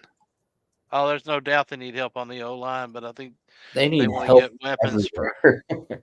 They need help in the front office, is what they need. Who would be available on the O line? Again, JPJ. He's a center though. I am sore. Kingsley Somateo. It could be Jackson Powers Johnson. Sure could be. It could be Zach. Yeah, that or Zach Frazier. Johnson. Another center though. Oh yeah, he's definitely better. I was just looking at lineman because I think that after that there's a big drop off. Yeah, 33 and a 5th for 32 and a 6th. I think the next rated one is Kieran Amagaji. He's a tackle from Yale. That's what I was 6'5", thinking. 318. Kingsley Samatoa is Number the next tackle, 32, probably. The Carolina Panthers have selected South Carolina wide receiver Xavier Legette. Not All in right. the AFC. I'm all right with it. Good deal. I'm all right with it. And with Well, that means that we have That's good. several possible day 2 local area flavors, but we had one. Yep. Congratulations to Graham Barton. And the earliest since when, Chris? You said 2017. 2017? Derek Barnett. Going to go to going to be warm. Yep. Very good yard after catch guy. Yep. It's a good pick. Tis a good pick. Yeah. Good Yeah, show. it's been a fun show. It has been. Yeah. Been a fun show. I know all of us are on the same page here. We would like to thank our guests, Coach Will Hester, Man. Javion Kennard, and Eric Hazard, and Ethan Utley, and Coach Josh Crouch at Green Hill High School as well. Yep. And most of all, we want to thank you for joining us. Yeah. I'm stepping on Chris's line here. No, not at all. We're just going to hang out here to the top of the hour, and then we'll call it a night and get you ready for all the good stuff coming next couple of months. Yeah. Next time we reconvene with you will be in late July when we fire up our preview series on this show, which will have a new name. We're going to rebrand it just a little bit and tweak some stuff, but yeah, same usual nonsense that we're known for now. And Joe and his Mary. all of you who are joining us tonight will make sure and take a look and give us a watch then. We won't have another show until then, but as we've mentioned, go ahead and hit that bell so that way you can see our highlights from some of these spring scrimmages we're going to be covering here in a couple weeks. And shout out to KJ wherever you are. Yeah, KJ couldn't be with us tonight. Unfortunately, he had a little incident with his eye, and he's all right, but just didn't feel the need to hop on the show his face tonight. So he'll be back with us back when we fire up in August. I don't know why. I mean, they could have. I mean, he could have put a patch over. I mean, I guess he could have went the pirate patch route. Most of us, you know. But no, yeah. Hope you get better soon, KJ. Yeah.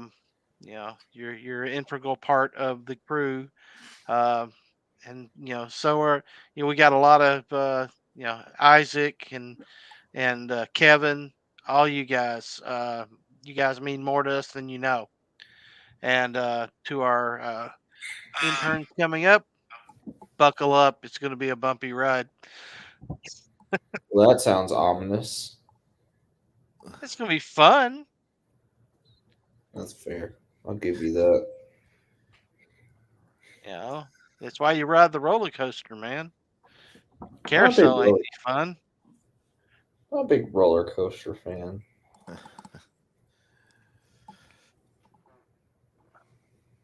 That'll be fun. It's going to be a fun couple of months and whatnot, but a lot of good stuff. A lot of good stuff coming. So, if there's any of the 600 plus that are still in here, these last 5 minutes or so, if you guys want to send in any questions, you feel free to. Yeah, last 5 minutes are going to be yours. So there you go. And whatever you want to talk about, let's go. Question for Cam: why do you suck? I was born with it, brother. That sucks. I'm sorry. Truly tragic. Maybe he's born with it. I got a question for Joe. Why? Oh gosh. Was Rudy offsides? Yeah, you can't get me with that because I've said it multiple times that he was. You're asking a Notre Dame fan that hates the movie Rudy. Like, I think it's stupid. He also hates the movie Hoosiers. Who hurt you, Joe? And were they from Indianapolis? I know the true story of Hoosiers. It ain't. I know you do. But it's a work of fiction. Speaking of offsides, and the Mighty Ducks, was the Flying V offside? will Depends never- on if the lead try to say this where it doesn't sound bad. If don't hurt the yourself. point of the V is carrying the puck in, no, it is not offsides. You don't see the blue line very well in that shot. No, If you but think about it. Thank you for navigating that very well, Cam. Yes. Yeah. Yeah, yes, Well Rudy played. was offsides defense. Coach is with you, Joe. He was offsides.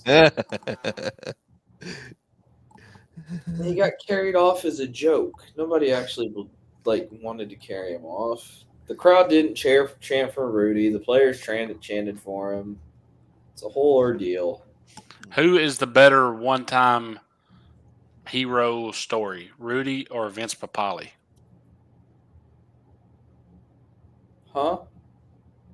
Who is the better one-time hero story, Rudy Rudiger or Vince Papale, which is invincible? I don't know what Vince Papale is. He was the wide receiver for the Eagles that was a walk-on. Yeah, I'd probably say Rudy just because his journey was much longer. He went to Notre Dame, or he went to St. Vincent, St. Mary's. I forgot the college, but he went to the nearby school, and it took him forever to get into Notre Dame. So Yeah. Saw the movie. All right. Best sports movie. Go. Friday Oh, Night God. Lights. It's a miracle for me. Oh, damn. Yeah, it's Miracle. Yeah. Miracle I don't is a know. close We did a whole second for me. podcast on this, Chris. A long time Back when ago. we were Yeah. doing the casserole nonsense. Yeah. We could bring that back. Either Miracle or Friday Night Lights. I'm a Remember the Titans guy. I mean, yeah, Remember the Titans is in my top 3. I mean, that is my top 3. Is Remember the Titans, Miracle, and then Friday Night Lights. Crap. I liked the movie Victory back in the day. It was a soccer movie, but I liked it.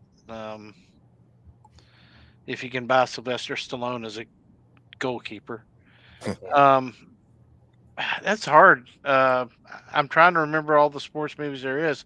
I mean, there are movies that I have to stop and watch when they come on every time. And one of those is The Replacements. I have to watch that movie every time it comes on. Falco. Yep. Heart. Miles and miles of Slapshot's heart. probably my number 3. Slapshot's good. I like the good. Have you ever seen Mystery Alaska? Yes. Yeah. That's not bad. Yeah. Have you ever seen Varsity Blues? No. Good mooning, boys. Good mooning. The program. I had a hard time getting through that one. But yeah, the program is a halfway decent show, but I get lost in it when they're in the locker room scenes and they're shooting the testosterone and they hit each other's pads and then he hawks a loogie and spits in another dude's mouth. Yeah, I'm out on that. Yeah, I think it's pretty fair. Yeah, Major League is a good one. Of course. Major League is good. Yeah. 62 is good. In the whole friggin' thing. The Fish That Saved Pittsburgh. That's a good one. It's better than what was the one with Will Ferrell? Kicking and Screaming. Oh, Semi-pro. Oh, Semi-pro, yeah. No, I love Semi-Pro. It's one of my favorites. It's a great comedy. It's a horrible It's a great sports comedy. movie. I mean, yeah, from a sports standpoint, not great, but from a comedy standpoint, it's hilarious. The part where he cusses the foreign guy. Yeah. I'm gonna say probably one of my Yes. favorites, and it's not really. It is a sports movie, but it's not. Breaking Away, another Indiana movie. I love that movie. Yeah, I've never been I mean, if we're talking about movies that may be a little bit overrated, I've never been a fan of Hoosiers, honestly. I would prefer Glory Road or Coach Carter. I like Hoosiers. I can't deny. Bull Durham. Glory Road's good. Bull Durham is good. Yeah. Very good. And What's Field of the- Dreams. Yeah. What's the other Field of Dream? What was the other Kevin Costner baseball movie? For the love of the game. Well, the Yeah. game. For the love of the game. That's a good one. Yeah. I think it Tin doesn't Cup. get enough credit. Tin Cup wasn't bad. I mean, who doesn't like having Vince Scully call basically the game of your life? Yeah. Yeah, that's true. All right. Yeah, but when it comes to classics, The Water Boy. Of course. We watched Happy Gilmore the other night. Not Joe's It's a honoring wonderful because he film. ain't got Joe's honoring because he ain't got a doula oblongata. Another Happy Gilmore movie is coming. What? Latimer. Latimer. I'm not Yep. familiar with Latimer. What the hell? There's a Happy Gilmore too? There's going to be. Yeah, it's in the works. Why? Leave it alone. It's Hollywood. Why not? Yeah, I just wonder who's going to play Bob Barker. Play the part of what? Happy Gilmore? No, who's It's going to play Bob Bob Barker. Barker? Oh.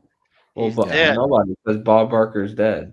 Drew I Carey. guess they'll just. Yeah, I was going to say they'll just get Drew Carey. Mama says. Apparently Drew Right. Barrymore is going to be Sandler in has it. got the draft of Happy Gilmore 2 pretty much The done. original. Oh crap! I went right to North Dallas 40, which is not where I wanted to go. Oh gosh, the prison one. Longest Yard. Yeah. Yeah, the original Longest Yard. Yeah, the original. Yeah, the Burt Reynolds one. hmm Well, And guys, if you're enjoying this content as we've went over the hour now, if you would like us to do a Patreon, this is the type of content you would get. Maybe an After Dark version where I'm not afraid to drop other words. Yeah. Where we could give you the line out Yeah, of semi-pro where the one he's that Joe talking to the just said. porn guy. Joe, I can't believe you're gonna Corn cost dogs, us man. Corn dogs. For everybody. something. You can't say that. I don't want to get demonetized.